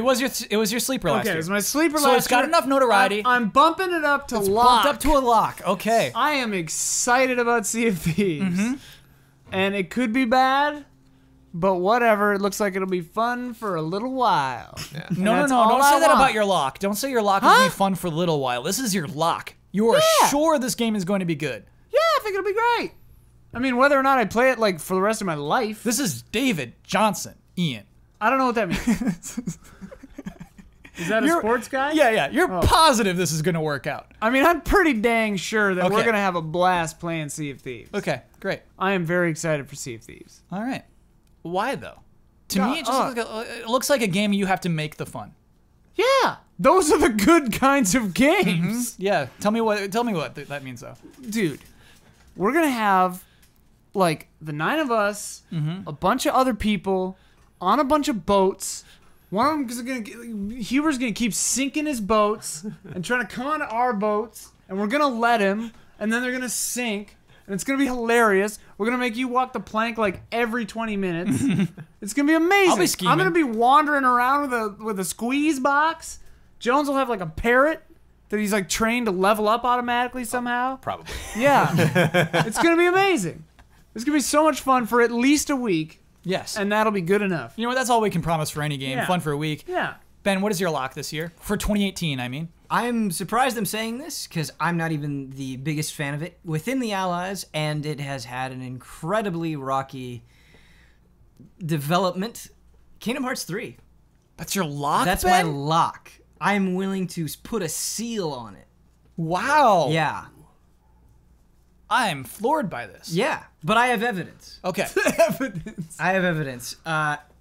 Every trailer that we have seen for Kingdom Hearts 3, especially the most recent one, The Toy Story where one. they go to Andy's room, Yes. and it looks exactly as you want it to, and you see those characters in their toy form, and it looks exactly as you want it to, and you see Sora like going through the environment, riding these rails. You're in Olympus, and like things are happening in the sky, stuff's crashing down.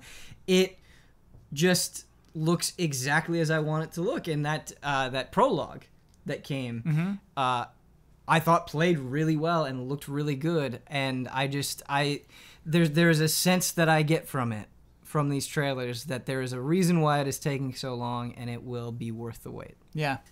It's funny. I think 2.8 didn't run well. I think it was critiqued for its performance. But you're right. It just looks so good. Looks Yeah. incredible. Yeah. Even just passing at E3, I even just like went by and was like, ooh, Yeah. Yeah. gotta get to my appointment. But like, whoa. And it's actually game was good. 2.8 like introduces some kind of cool ideas of little events that are happening in a world that you're rewarded for, and you get like weird like costume items and things like that I did not expect to see in a Kingdom Hearts game, and I do expect to see in 3. That I think it'd be really cool in 3. Can I ask you a question? Let's say, for example, you cut the game trailer's Kingdom Hearts timeline, so you have a passing, pretty granular understanding of the story, but you never really played any of them. Yeah, but you never really played any of them. Do you think that one could jump into 3? Yes. And pick it up and understand it? Here's my pitch for you. If you're like, well, I don't understand the Kingdom Hearts story. Because how could You're ready. Let's go to Andy's room and hang out with Woody and Buzz and go on adventures. Yeah, done. Yeah.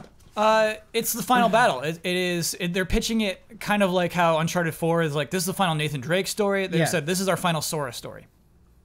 And about time. But here's the thing with Kingdom Hearts to me. Yeah. Like, having played a lot of those games, when Kingdom Hearts 3 comes out, I'm going to have to, like, go back and refresh myself anyway. Yeah. Like, I think if you are new to it, the story is so dense. There's a lot to figure out. There's a lot of pieces from all over the place where I think it's like, hey, if you're in for Woody and Buzz and you like it and this feels exciting, good. It's okay to take that first step and just be excited on that level and then go back and be like, okay, now that I know that I'm really into this, I'm willing to make the commitment of going through and playing all of those other games which are on the same console. Yeah. Or on PS4, I guess. I hope they do a good job of... Because there's a good way to do it and a clunky way to do it, where you... Like in the second book of a trilogy of books or whatever... when you just quickly refresh the memory of what this race of aliens is about. I don't think you can count on it being a quick refresh. Right. It is going to be You can't just be like, Xehanort is bad. Yeah, it's not going to be that. I mean, what you do is you laborious show him... is inherent to being. Right, yeah. Kingdom Hearts is holy God. But, like, just show Xehanort or whoever the villain is doing soming bad in the beginning. Right. So I understand that there smacking are stakes. A child. Yeah. Just show Xehanort smacking a child. Have him walk up to like Daffy Duck or something. Not Daffy Duck. What is his name? One of the kids. Huey, Dewey, and Louie? Dewey. Yeah. And just like smack a lollipop out of his mouth. That's it? And then like walk off and you're like, who's that guy? What I think is funny is sometimes I see internet comments that say, the Kingdom Hearts story isn't that hard to figure out. That comment is like almost always followed by a giant paragraph of text. And I'm like, wait a minute. If you have to do that, then maybe. That's why it's cool, it's your luck. Yeah. I want to self-correct. I think it's the final Xehanort story. I don't think it's the final Sora story. I think that's what was been promised. Yeah. Whoa. Yeah. So it's an end to this villain. Yeah. Yes. I see. My lock is... another obvious one, Spider-Man. Yeah. Well done, Kyle. Yeah, it's just... good job. What I want to say is, like, look, you saw QTEs at E3, you're like, this is a QTE game. Stop being concerned. Stop it. Yep. It's going to be a very good game. Lock it in. Don't worry about that. I'm worried. Wow, just shutting them down. Yeah, don't worry. I'll shut them down too. That's what I'm saying. Not worried about quick time events at all. Yeah. Don't worry. Quit crying. There's going to be a. Ooh, okay. Ooh, we might have a little conflict. No. I agree with you. No. I see Ian checking that piece of paper. Nope. Just couldn't remember what I was doing. Oh, okay. Yeah. Spider-Man wasn't even on the radar. It's going to be a small part of the game. I think every time you have a cool boss interaction, there will be QTEs, but the exploration, the city part of the game, those won't be present, and it's going to blow you away. I think really the Spider-Man game. So yeah, I think it's easy lock because it's the quick time events are they're allowing Spider-Man to do things that would be physically impossible to do any other way in a game. Yeah. Period. Yeah. There's no way to do it. So what you're saying, if you don't want those quick time events, is you're like, I want a thing where nothing ever falls on him. Yeah. Where he doesn't ever catch anything in midair, where there's never like any cool saves or anything cinematic. I want no cinematic in this at all. Yeah. You know, or you're putting the impossible onto Insomniac, being like, yeah, just make me control that. I have no suggestions for you on how to do it whatsoever. Just do it. It's like, Zelda did that's a lot, yeah. Zelda did QTEs? No, I'm saying I'm just being an idiot. Oh, okay. I was just like, yeah, you could throw a thing and catch it with magnesis or whatever. You can do some cool stuff with magnesis. You can do some wacky stuff in Zelda. But you can't stop a crane from falling. You give him a shot. He's not tried. Link hasn't tried. Link hasn't tried. He can do it. He's got magnesis or whatever. All right, we'll do Snake. So we'll go back my way. I'll start this next one. Let's do sleepers. Let's do sleepers next. My sleeper, I think a lot of people are sleeping on this. It's had a bad week. Shenmue 3. Shenmue 3 is my sleeper because I think the trailer this week de-hyped people. And again, I just want to say, don't worry. Please don't worry. The only thing I saw in Slack was Huber said Shenmue 3 trailer, dead eyes. Yes. So what was released? Like, Huber saying that. If you haven't seen it this week, a trailer was released that is a pretty good looking trailer except that there's almost no facial animation on any of the characters. Nobody closes one eye in the entirety of this trailer. It's open eyes the whole time. So weird to see. Just somebody kind of doing a pose, staring blankly forward. Why? Why release that? I guess because of the pressure of where's Shenmue 3? Where is it? Yeah. Where is it? Why haven't you shown that yet? They're like, okay, here it is, and it's here it is. We haven't done any facial animations yet, but here it is. Again, I just want to say, don't worry. It's maybe not a safe pick for 2018. I realize again I might get another injury, but if that game comes out in 2018, don't worry. It's gonna be the game that it wants to be. Is how I feel. Eyes blinking, mouths moving, overrated, right? You know what I mean? We've moved past that. Jones, you don't the need thing them. is, they will blink. They will count on them blinking. But you don't need it. This was I early have seen several people on social media be like, I hope they don't. I personally, I'm set. Like, I'm playing this. I'm fine. Yeah. Ben, what's your sleeper? My sleeper is Ace Combat 7. Oh, that's a good Whoa. sleeper. That's a Yeah, really good baby. sleeper. Mm-hmm. Yeah. I've had the benefit of playing Ace Combat 7 a couple different times at events, and boy, it just feels good. It feels like the old Ace Combat games in a very, very good way. I think they've kind of done they did the free-to-play one, and then they did the more, the Xbox 360. What was that one called? Was it like Event Horizon? Yes, it was. Yeah. Good pull. That was a different It's direction. really called Event Horizon. Yeah. That movie terrified the hell out of me when I was a Was kid. it? Yeah, I think it was called Event Horizon. I think Anyway, so, yeah. Wow. they're Hit a going, black hole? They're going back. They're kind of having their reclaiming moment, I think, for Ace Combat. It was really cool playing it in VR. I just feel good about it. Jones, what's Edgar Wright's new movie? What is that? Baby Driver. Baby Driver. Okay. Oh, Ben, that's a really do you think that Crushing. That's absolutely crushing. Oh my! jealousy, though. Jealousy. He felt, I really have power. Like, How long? He really felt alone, you know? I did. How long Jones, have you you heard been me with that planning to do that? No, I just reminded because he said yeah, baby. He gave a yeah, baby to Ace Combat. Ben, that's a great pick. Wow. Ian, what's your sleeper for 2018? Okay, so it's a high-profile title, so it's not a sleeper in that no one's ever heard of it, but I think this is a sleeper in that everyone is very curious whether it'll be hot garbage or, oh, hey, kind of good. And I think it actually has a chance of being kind of good, maybe. And that is Detroit.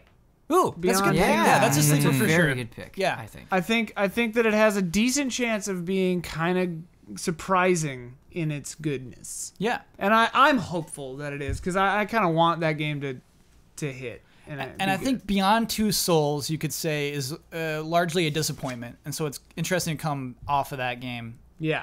Well, because all of his titles are kind of like, okay. Having played through Beyond Two Souls this year for the first This year you played through that? I'd played it a little bit when it came out, and I finished the whole thing this year. That's crazy. Yeah, if you go into it thinking it's a disappointment, there's good things in it. Right. Sure. So yeah, it was a good perspective after all of the consensus. Like how I watched already Jurassic been World. Right. Knowing it was going to be terrible, I was like, okay. I love Jurassic World.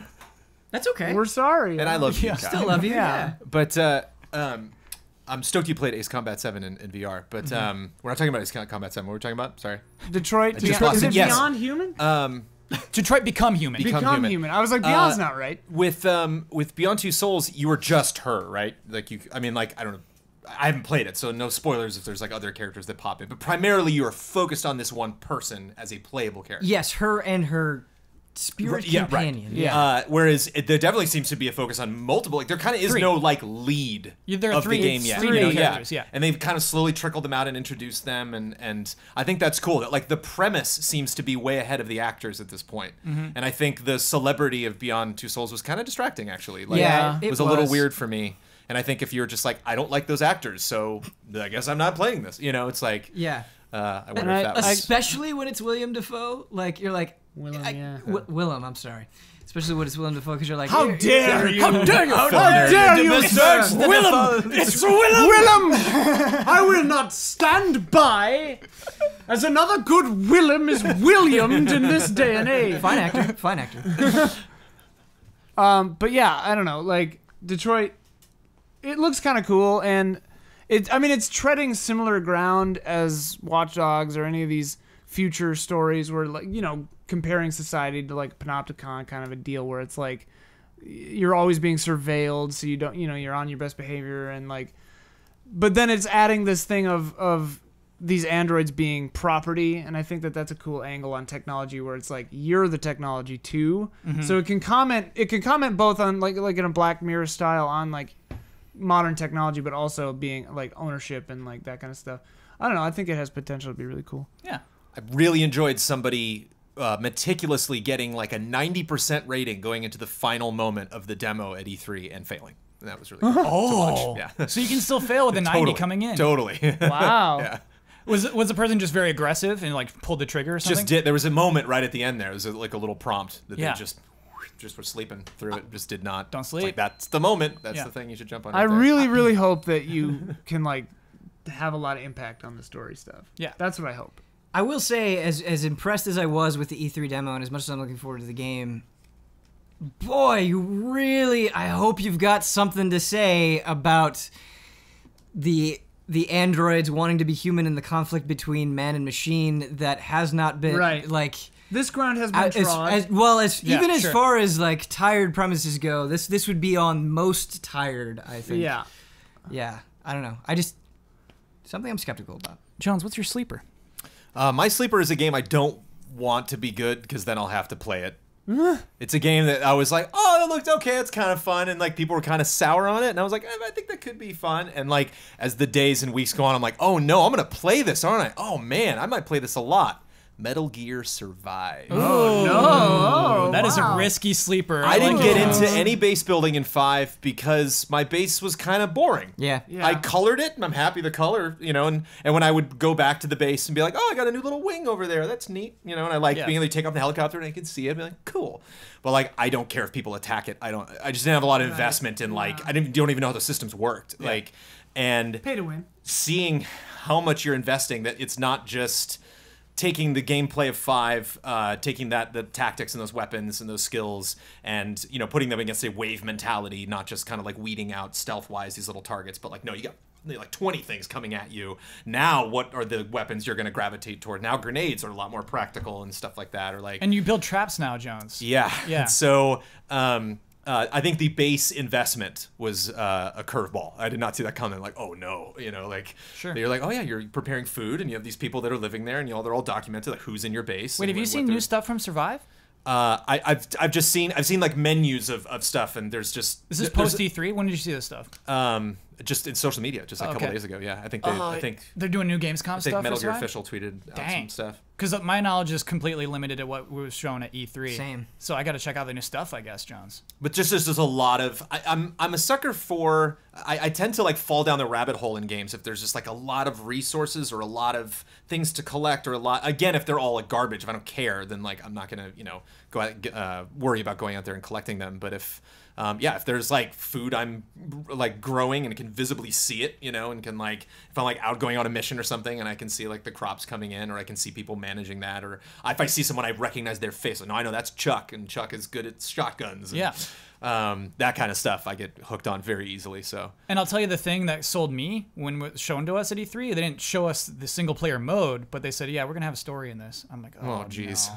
I'm going to play that. And I could I'm just, gonna play Metal I Gear could Survive. see it. I could Yeah. see it being like a Rainbow Six. I could see it coming out, and people had fun, and then like Yeah. a year later, it's like, did you know people are still playing Survive? Like they're Yeah. still, you know, like I don't know if GTA Online levels, but like I could see that's something they're just slowly supporting month after month, and I hear you, I can dude. see the audience build. Crazy to see Konami working on a game like that, really. Jones, it's now time for busts. And look, we do toaster strudels, right? Right. And toaster strudel means like, hey, like just pump the brakes. It's not necessarily. Busts are a condemnation. You do not think this is going to be a good game. Do not invest in this. do not use a draft pick on this game. That is No. I'm just thinking about it. All right, Jones, what is your bust? You know that Yoshi game pisses me off. I thought you were gonna pick Kingdom Hearts. You know that Yoshi game pissed me off. But I'll clarify. When I originally phrased it, I was upset that I got Yoshi instead of Animal Crossing. Yes. But I really have no idea what's special about this game. And that frustrates me for any franchise within Nintendo, whether it's Zelda or anything. Yeah. That you get an announcement just like, oh, in that franchise, one of those. And it was like, we had a drive-through? What? And just like, okay, what's the angle? Like, Yoshi is the angle. It just is very upsetting for me that, like, you don't have a title yet. You haven't named this game that you've shown me gameplay of. That's not good. Yeah. That's a bad thing. Normally see gameplay of a game the day it's announced, and we'll name it in 6 months when we feel like it. Usually the name is part of the gimmick. We don't know. Yeah. What we'll call it. Happy Times. There's your Yoshi Isn't game. the It just same seems, true of like Kirby? so rushed. I'd say it's more true of and Kirby it to me than, kind of yeah. represents this Nintendo that's like letting their announcements out a little early, like a little ahead of when they should. wanted a good E3 presentation. They want you to know that there are things to have a Switch for. Yeah. And so, as someone who's played Yoshi on Super Nintendo, I love the character, I love the games, and I'm just kind of waiting. Like, it was just the one thing that they announced from E3. Even the Kirby, like doing the normal Kirby game is kind of the new thing. It's kind of an interesting trend. Like, oh, okay, like there's no yarn or I'm not drawing anything. This is just classic Kirby. Where there is no real they've classic Yoshi. Like every time Yoshi's come back, it's always been something interesting, some new angle. And flipping, like we've done flipping. I don't know the angle. The 3DS Kirby games are pretty much going back to classic Kirby. Yeah. But handheld. So like having Sure. a something on the Switch. Well, the Switch is a handheld, but like having as pretty a Kirby game as we can make on the best hardware we have. Haven't had that in a long time. And I've played that Yoshi game several times, so I'm just waiting for Yeah, it's interesting. the Jones, premise. What I would say is different is aesthetics. It basically it takes place in a real world more than any other. Like you can see the elementary school classroom behind that one level, which I think is really cool. But when you just say straight up like gameplay, what are you doing differently in this game gameplay wise? I cannot answer your question. You're right, flipping. But it's tough to say a bust because it's Nintendo. It's one of their most beloved characters and franchises. So odds are good. Mm-hmm. But of the ones on that list, I'm concerned. Ian, what's your bust? What is it even called? Skull and Bones? It's called Skull and Bones. That is the multiplayer pirate game. It's from basically Ubisoft. the multiplayer only version of Sea of Thieves, but like serious. It's basically the one where they're like, "Hey, remember the good parts of Black Flag? Let's just do that as a thing where you don't get out of the boat." Addendum though, or like clarification. I think it looks fun. Okay. I loved that part of Black Flag. Mm-hmm. I want to run around in a pirate ship. I don't care. The reason it's my bust is because I was actually surprised during E3 that everyone else was hating on it so much. Because I was like, oh, that looks fun. I guess for me, the price point will be the breaking point for this one. Yeah. If this is a $20, $30 game, I'm like, cool, awesome, yes. Mm-hmm. If it's 40 or 60, I'm like, you're insane. I'm never playing this. Sure. The way it was revealed with an expensive CG trailer takes me to 60. Maybe, but like they already had that tech. Yeah. Like it didn't look too much developed over Black Flag, just better graphics, and that's like whatever. So it's like, who knows? Yeah. I don't know. I hope it's fun, but I anticipate based on the reaction of you guys that it won't be popular. Well, it's funny because you're like the best parts of Black Flag, and like those weren't my favorite parts of Black Flag actually. Right. Yeah, I like treasure hunting. I liked anytime I got on or off my ship. Not like the thing I did getting off the ship, but the actual action of like the camera like whoom, zooming down to that level, and now I'm a person and I'm physically climbing up onto it and now taking command of the ship. That's what really brought that world together for me. I like to where when I actually got into ship combat, I was terrible. Like that was not a thing I did at the time where it's like I gotta, erase some fools online with this. Like I'm gonna be god awful at that game, especially if there's all these new weapons and I don't like multiplayer stuff team either. That's a good tactics and point. stuff. Like mostly I just like tooling around and exploring in the ship and having my guys sing the shanties. And then getting into a storm and being like terrified. Yeah, that's not going to be in this game, is it? The shanties Yeah, it's will be. my buzz. We'll have shanties. Okay, yeah. But yeah, that's DLC buyable shanties. Yeah. Get the Robert Shaw shanties in there. I don't know Robert Shaw. Robert Shaw Corral sea shanties. Check it out. It's pretty good. Okay. Ben, what's your sleeper? Sorry, bust. So I'm kind of surprised at this one because it is a game that I've expressed excitement for before, but the more I think about it, the less sure I am. And that is Code Vein. Oh. Yeah. Oh, man, yeah. Ouch.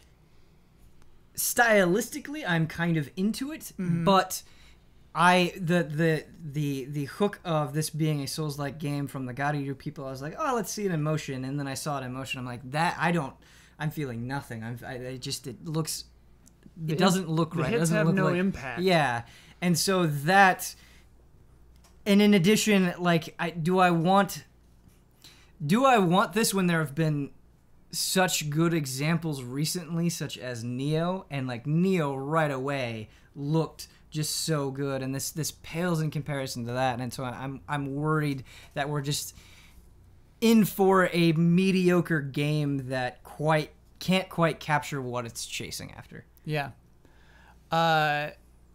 My bust. Oh, wait.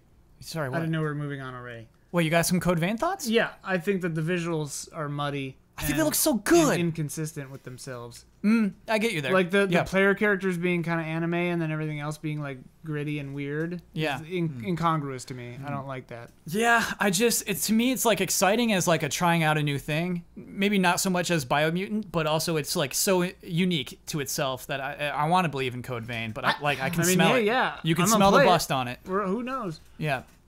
Yeah, I'll play it. We'll play it. My bust is Shadow of the Colossus. I thought about it. Did you really? I really Yeah. thought you were going to I say. thought- Okay. Huh. I was like, it could be like another one of those weird clunky ports. Yeah. I'm nervous about this port. I'm nervous about the spirit of it, why it's being made. I'm nervous about the changes that are being made. I'm nervous, just the aesthetic. I'm nervous that something is going to be lost in this. I'm sure it will control better. I'm sure there will be many, many improvements, but I'm just not sure it needs to exist. I'm not sure it's being made for the right reasons, as opposed to like a Code Vein. Like, oh yeah, they're doing something new. This to me feels like, why though? Cash why? grab. Yeah. And I'm Unless positive. they're blowing it out into like way more colossi. Yeah, though. But like, do you need more? Here's the thing. I'm positive there are people at Blue Point who are extremely passionate about this, who said, this is my life's work. I would love this more than anything. I would want to work on this more than anything. I'm not saying it's made not out of passion, but it has to prove a lot. And so that's my bust. Also, like, minor spoilers here, so whatever, but like, I can't do it. Yeah. Can't do it. Yeah. I really want you to be wrong on this. Yeah. Sure. Yeah. Me too. Oh, sure. I want to be wrong about Yoshi. Yeah. Big time. That's the nature of busts. Yeah. Yeah. Let's do keepers. So keepers, again, just to like think of it as in fantasy football. If you're in a keeper league, it's sometimes smart to pick up a rookie who may pay out big time for years to come, because keepers are automatically kept on your team. You don't have to worry about it. You don't have to waste a draft spot on that person. You do actually, but it's whatever. Rules change. Anyway, so the keepers in this analogy and the keepers in how we're playing are games that were introduced within this generation, and the way that we're considering it, because Nintendo throws things off. Basically 2013 forward, we're counting it as this generation. What will we see in the next generation, the PlayStation 5, the next Xbox? If Damiani's to believe there won't be a next Xbox, I don't believe him. I think there will be one still. What new franchise is going to pay off, was still going to exist within our next generation? Since I'm down here, I'll go first. Neo. I think Neo will be around. I'm really proud of the way that Neo was introduced, and the reception it received. It performed well. Which is cool. It's cool to see a Souls game other than Souls succeed. What's the other one? The other one did well too, actually. The bald guy with a beard. Lords of the Fallen? Lords of the Fallen did well. Did it? Yeah. And so it's cool to see their space for that, but I think Neo found its own unique Let vibe. It Die was successful too. Right? I wouldn't call Let To It a Die degree. Souls-esque for sure. Salt and Sanctuary. Salt Okay. and Sanctuary. Yeah. The Surge.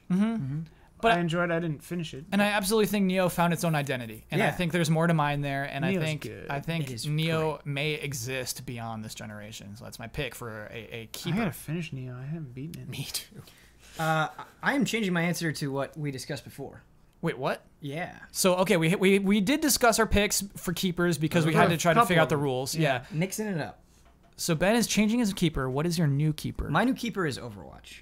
Oh, nice keeper, Yeah. Ben. That's a good pick, dude. But That's will a it be the good pick. same Overwatch or like Overwatch 2? Overwatch 2. I mean, Doesn't really matter. As long you as will there's see. an Overwatch on the Overwatch will PlayStation 5. continue to have a presence into the next generation of Yeah. consoles. Yes. Absolutely. That's a great Guaranteed. pick. That was a Yeah. great pick. Yeah. Guaranteed. I think it arguably has had one of the biggest impacts so far of any series of this generation. And it's just the fandom, the level of popularity it's received. It's absolutely crazy. So, Yeah.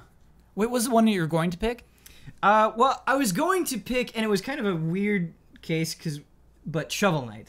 Oh yeah, that's Yeah. such a good pick too, though. That is- it is That's a- a I that's a like that strong. pick. He's a rookie. It's a good rookie. Yeah.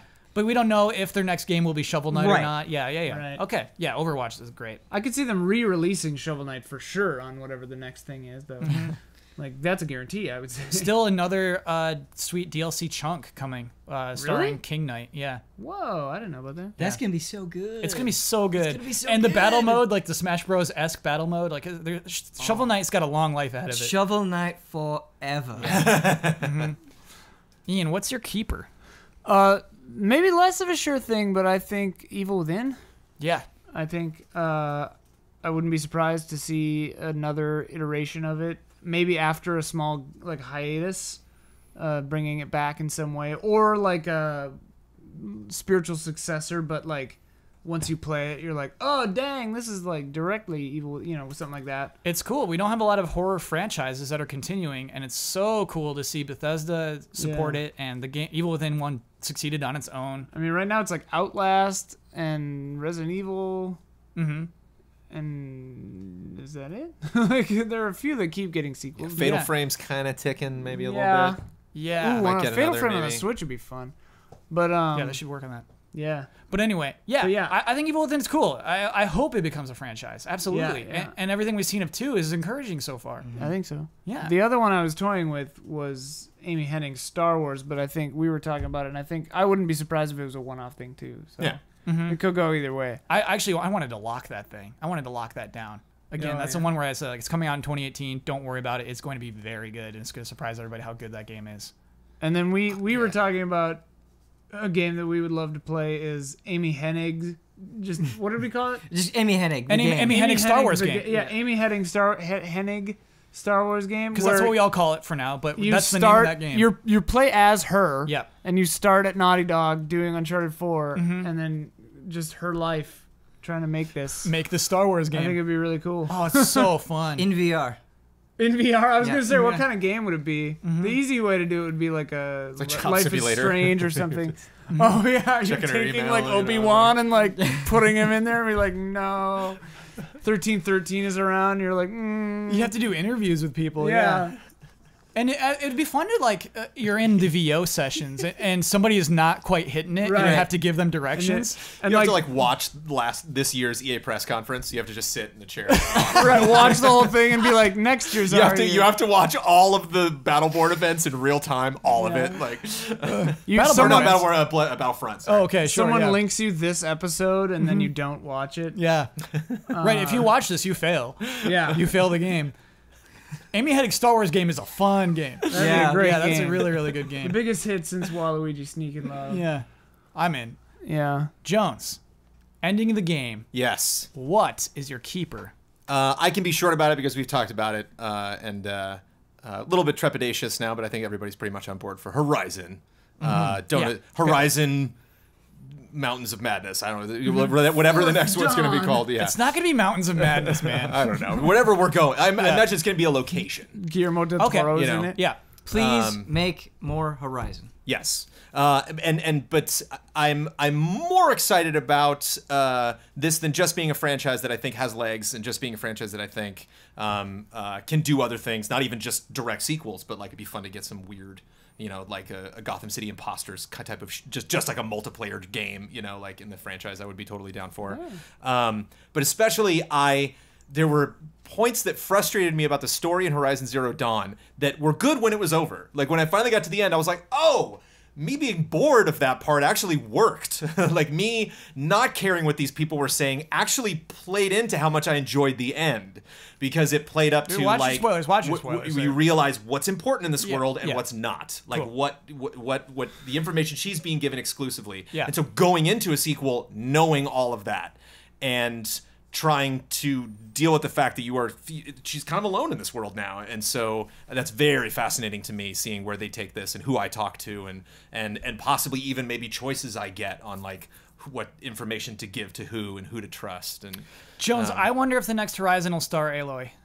oh, of course. You think so? Oh yeah. I mean, because she's just so iconic, you know, and it's Sony, you know, so like they love Kratos, they love Nathan Drake, they love you know, showing off those believable people. Okay. I mean, DLC, we're getting DLC for it. Yeah. It's not like Dishonored style where it's like, hey, new playable character, or, you know, Shovel Knight. It's like, no, you're back to... Everyone cheered at the Sony press conference when Aloy popped up and said something, so... Yeah.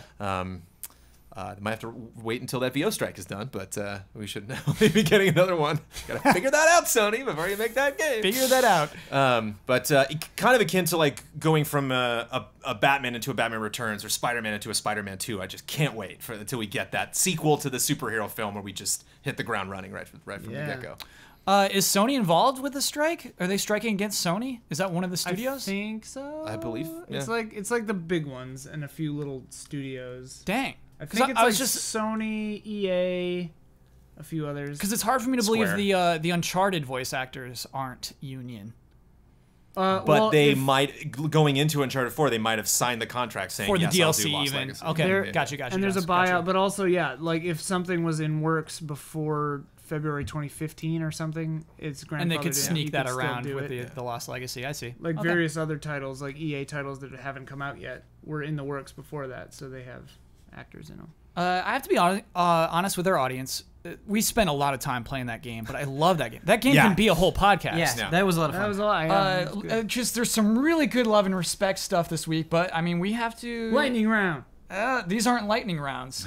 Like one is about look. I'll just straight up say it. We were a little irresponsible with the way that we handled our Nazi question last week in terms of lumping all German soldiers of World War II as horrible Nazis. Sure. Right. And Let's make that correction, definitely. right. And you know what the thing brings up is that like, hey, there were child soldiers in the German army. You know what I mean? Are you gonna feel good killing them? And it's like, no, obviously not. And it's like, hey, U.S. did awful happened things last too. And we're like, yeah, you're right. The U.S. did awful things should too. Wolfenstein and Call of Duty not release their games or drastically change their advertising in the wake of all of the anti-Nazi sentiment? Right now, that you have a game, you have Wolfenstein went into E3 being like, ha, Nazis, and I'm sure they're like, yeah, we don't know. They're not going to make that video now where they're like, woohoo, you know. Right. It's just you want to be aware of those things, and so it's like if you were Activision, if you were Bethesda, what would you do right now? Would you be like, hey, stay the course? Or That was the question last week. Yeah.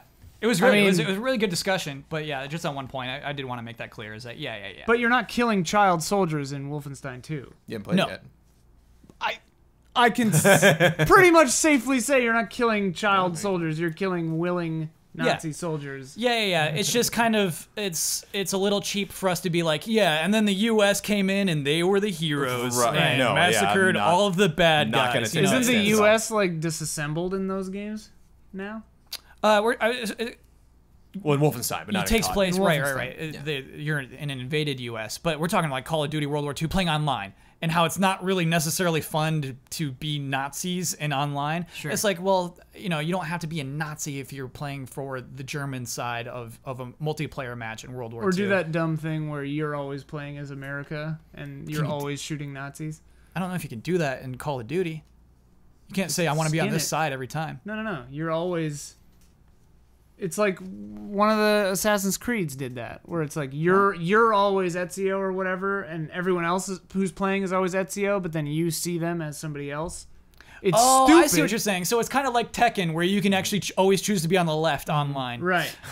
That's a good idea. That's so funny. You're always America. Yes. And you're always killing someone who's also playing as America, but Yeah, that's you're fun. seeing Nazis. Splatoon 2 does good guys, bad guys. You're always Right, the good you're guys in always the Splatoon good 2. guys. Yeah, that's really funny idea, Ian, that we did not consider how you last do week. it. That's kind of fun. That's a very fun answer. Okay, so there, lightning round. We kind of did that. Yeah. Let me A just. lightning round Nazi question. Great. I wanted to say thanks to the person who brought that up, even though I didn't read off your entire thing. Christoph Laurie, thank you for that. It was a long entry, and it was much more responsible than the summation I just gave. Also, there's a really fun one about a super fun road trip that somebody. Okay, you know what? Just do it. Screw it. We've already been here for 3 Okay, I'm hours. gonna blast through this one. Don't give me any impressions. Okay. No impressions. No discussion based off this. Okay. We can have a discussion, obviously. Allies, I just had one of the best weeks of my life. 3 of my friends and I drove from Miami, Florida, all the way to Boston, Massachusetts in 9 days, passing through 12 states in the process. We stopped in St. Augustine, Savannah, Charleston, Myrtle Beach, DC, Philly, NYC, and finally Boston. Non-stop fun the entire trip. How does this involve you guys, you may be asking yourself? Well, we would be out on the town very late every night, but would wake up early to enjoy the current city or get an early start on driving to the next destination. Let's just say this made waking up every morning very difficult. That's where you come in. Since I was the earliest riser of the group, I would blast one of your shows or archived streams on full volume in order to encourage my friends to wake up and start the day. By the way, I'd be so annoyed listening to us early. You just find one with Huber in it. Yeah, I know. You'll wake right up. I would hate Huber. It would make me hate who Huber is. Shut up. This way, I would be able to keep up with their content and also get the ball moving during our trip. My friends like playing video games, but they aren't the type to listen to gaming podcasts. So they and such. hate us now. Yeah. They loved your Sonic Mania and Hellblade reviews. Also, when the podcast came out, they would constantly comment and agree with many of the things you were talking about during your discussions. This made me happy because I very much enjoy all your content, so it was really neat to have you guys tag along during a once-in-a-lifetime road trip with 3 of my best friends. Thanks for everything and keep being awesome. Allies, love and respect, Noel. Boom. Okay. Very cool. I love that. That's just Let's feel just feel good. Yeah, We're just that's feeling great. good now. We're wrapping Happy up to and we're help. feeling good. Yeah. We'll skip the promotional part of the podcast because we did that. Nice. That's that. You know what that says? Tell your friends about Easy. Except great. sponsorship slot open. Go check it out. Yeah. Okay. Yeah, Yeah. yeah. Right. And we Easy also hours got we dot com, snuck that in there Patreon.com. You too. want to give us $500? You're going to do that. Great. Yeah. Love and respect is through Patreon. I pull those from people who are $5 and up members, and they send me great. We got so many good ones. I this will week. say this. Someone tweeted one time them listening to us through a car radio and hearing our dumb voices coming out of a car radio affected me emotionally in a Yes. positive way. But Yeah. that was it's like I've never heard that before. That's not my experience with this show. You know? And so love that. for some reason, love Joe's- how you absorb us in I'm the opposite. I think one of case. most of our listeners as car people, Probably a lot of audio, yeah. probably because of the way I ingest podcasts. Yeah, I love that. It's time for bets. Ooh. Next week's bets. You're in sync. Here's the thing: we don't know who won last week's bet yet. I'm feeling it. We don't have the momentum. The Purple Platypi won this bet somehow. We'll get to it, but I don't think we won this. Anyway, let's talk about next week's bet. Mario plus Rabbids Kingdom Battle will release Tuesday, August 29th. At this time next week, how many likes will there be on the most recent tweet made from the official Rabbids account, which I believe is at Rabbids Official? Jones. 801. Cool. Ian. It's all folded up. Oh, jeez. 999. That was going to be the opposite. Well, sure, yeah, that could go I either could way, right? strategically flip it, I guess, but no, 999. Ben, how many likes on that tweet? 777. Ooh, lucky sevens. I picked 2,190. Woo! Yeah, maybe there'll be a lot of Big. goodwill, is what I was Big. assuming. And our Don bet is. Don. It's down. Ooh, he wrote it in pencil. Really, you can't read this on camera. That is a 902. Oh, Yeah, those Ian vibes. Let me lock those in. Also, Don, you put whiskers on the rabbit. Rabbids do not have whiskers. oh my God. So, yeah. Not on my desk. Unacceptable. That is unacceptable. That is off Don. model, Don. Google it. Last week, Jones, we're gonna need to pull up Amazon. Oh my goodness. So last week's bet was about how Uncharted: The Lost Legacy and Madden 18 both came out today. We're going to Amazon.com's best sellers list for Madden. Yeah, Madden's out today. Yeah, I gotta go start a team. All the Chloe's and Nadine. Ooh, I might play that later. That's a good. By the way, it is a good team. Chloe and Dean, that's a good team. Yeah. Yeah. Anyway, that's released today. Both those games are released today. What will the gap be between the two games on the bestsellers list, and who will be number one? Because if you get number one right and nobody else does, you just automatically get that right. That's what happened. Jones said Uncharted by 8. He's the only one who believed in Uncharted. Blood said Madden by 5. Huber said Madden by 1. I said Madden by 2. And Don said Madden by 5 as well. So, Jones, you're on the bestsellers list for video games. Yeah. Where do we see there? Madden's at number 7. Uncharted's at number 4. Ooh, Jonesy! The only one who believes in Uncharted over Madden. Bad bet. Why? But it came out. Oh, I mean, I could totally see Madden beating out. Why didn't it? So, okay, work up all the way up to 4. What is number 1 right I now? would have said Uncharted for sure. Nintendo Digital Download Game Trust something. Oh, that's the weird. That's the Super Nintendo. Oh, okay. That's how I ordered my Nintendo Classic. There you Is go. that weird unlisted? There's no photo. That's number 1 on video Number games. 2 is the Xbox One X Project Scorpio edition. Great. Number 3 is a $20 PlayStation Store gift card. You always got to account for those gift cards. Number 4 is Probably Uncharted. being Yeah. used for Uncharted. Number 5 is a $10 PlayStation Store gift card. Number 6 Is a pre-order for Dragon Ball Fighters. Oh, Yeah! Nice. Okay. then number That's seven. a And win then in and Madden. of itself. Yeah. And then Call of Duty at number 8. And then the Xbox version of Madden at number 9. You know what? I wonder if Madden is suffering this year because they put Tom Brady on the cover. Oh, jeez. It's probably really going to hurt their sales. Well, I have an interesting thing to say about that. What is that, Jones? Okay. So, Jonesy, I wasn't feeling it. You pulled out with the win. Yeah, I'm happy about that. That brings us to Purple Platypi 14. That's the worst. That's what we're talking about. Scientifically accurate. You're listening to K586. The puss. And here's Tom Petty.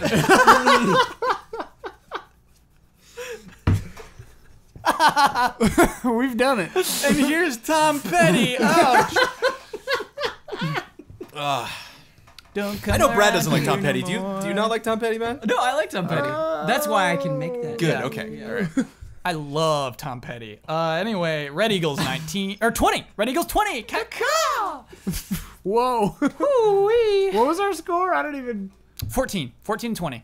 6-point gap. Not too bad. Yeah. Not too bad. So wait, when does Dawn by Law stop? Once it's, I think 2.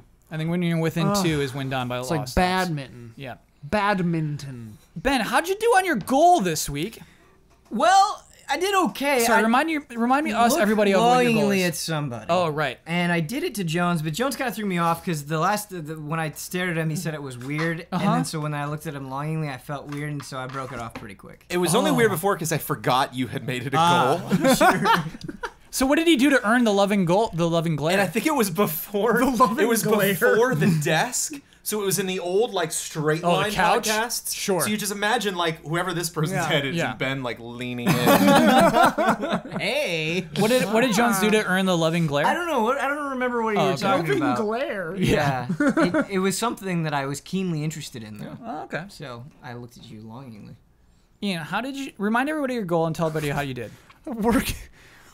I had to think of it like in the moment. Yeah. So it wasn't a great goal, but working in a Panopticon reference in And a using it non-BS correctly. way. Yeah, using it correctly. I used it correctly. I don't know if it was BS. I wondered if you were thinking about it when you think about your game because we picked our sleepers and our picks. I was not. Oh. The whole episode, I was just like, oh man. I kind of said it expecting not to do it. Yeah. But then I was talking about Detroit Become Human, Yes. Mm-hmm. and I was like, all right, yeah, It fit. it's dealing with It fit. surveillance and the modern idea of a panopticon, so sure, why not? It was not BS. Cool. You know what's funny is this is so stupid. Why do I do this on a podcast? There's a healthy. I was at Target. There's like a healthy drink or a snack bar. There's a healthy snack bar you can buy, and it says no BS on the bottom. And there's a children's version of it, and so it has these bullet points. and instead of no BS, it says no bad stuff. I'm like, oh, that's very clever of you.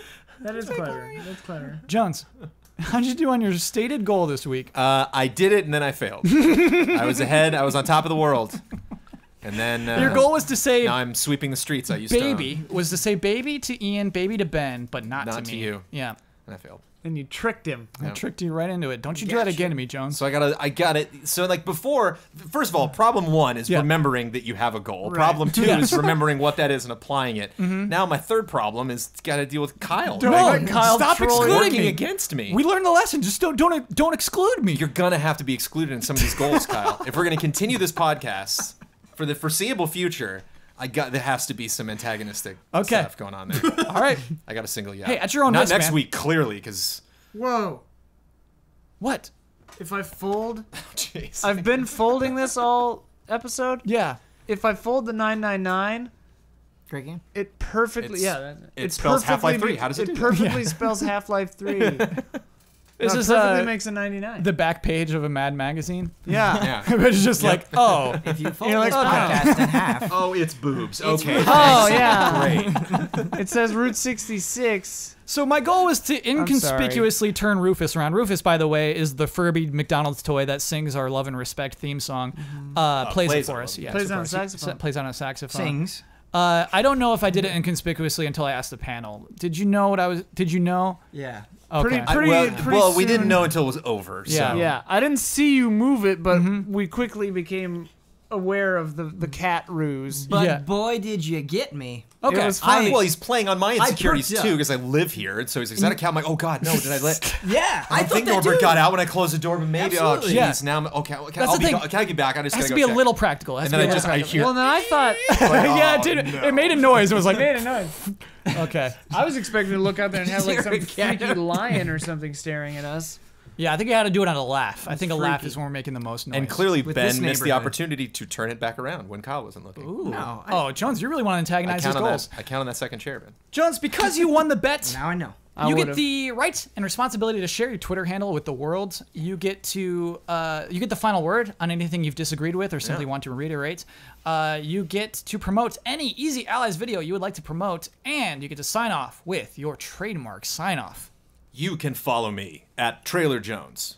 I love Yoshi. I love Yoshi. I love Yoshi. I have strong feelings for Yoshi. I think that's incredibly difficult to add a character onto a cast of already beloved characters, especially for a very pivotal, game for this update, on a new system, and for having to come in and just jump right in and love Yoshi. That's why I'm worried. That's it. I tend to rant. I tend to rant, and I tend to say negative things sometimes about games that I really care about. Franchises I care about, characters I care about. I recommend I want to do a broad video thing. I recommend, because it's not one video, it could really apply to anything. I recommend you watch any of the last 3 or 4 reviews that we put up on youtube.com/easyallies, because I cut most of them. But I have been dealing with PAX. I've been dealing with, we got a panel coming up at PAX and some other stuff. And primarily, I'm diving into the Dark Souls retrospective. And so Ian Hink and Don Casanova have picked up my slack and are cutting our reviews lately. And they're marvelous. And I just, I cornered the market there on reviews. And I just love these guys for coming in. What kind of and reviews cutting can I that stuff. You can see Hellblade, you can see Sonic Mania, and one other one that I didn't cut. I Lawbreakers? forget. Lawbreakers from Mr. Brad Ellis. Cool. So I recommend you check any of those out or all of them if you would like. I'm sorry. Hold on. Easy Allies is going to be at PAX?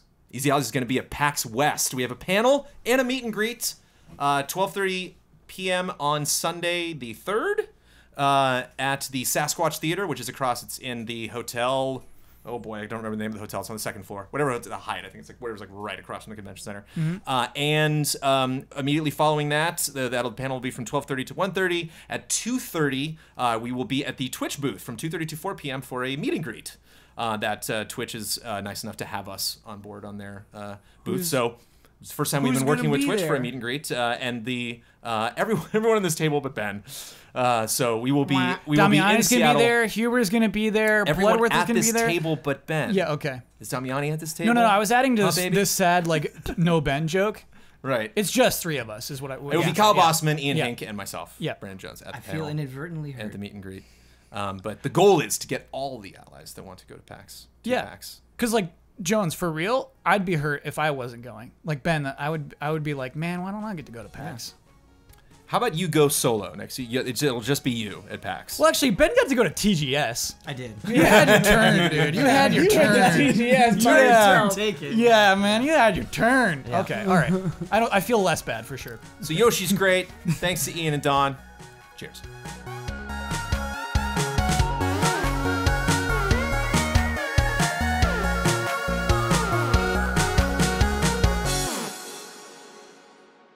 I am enjoying these microtransactions.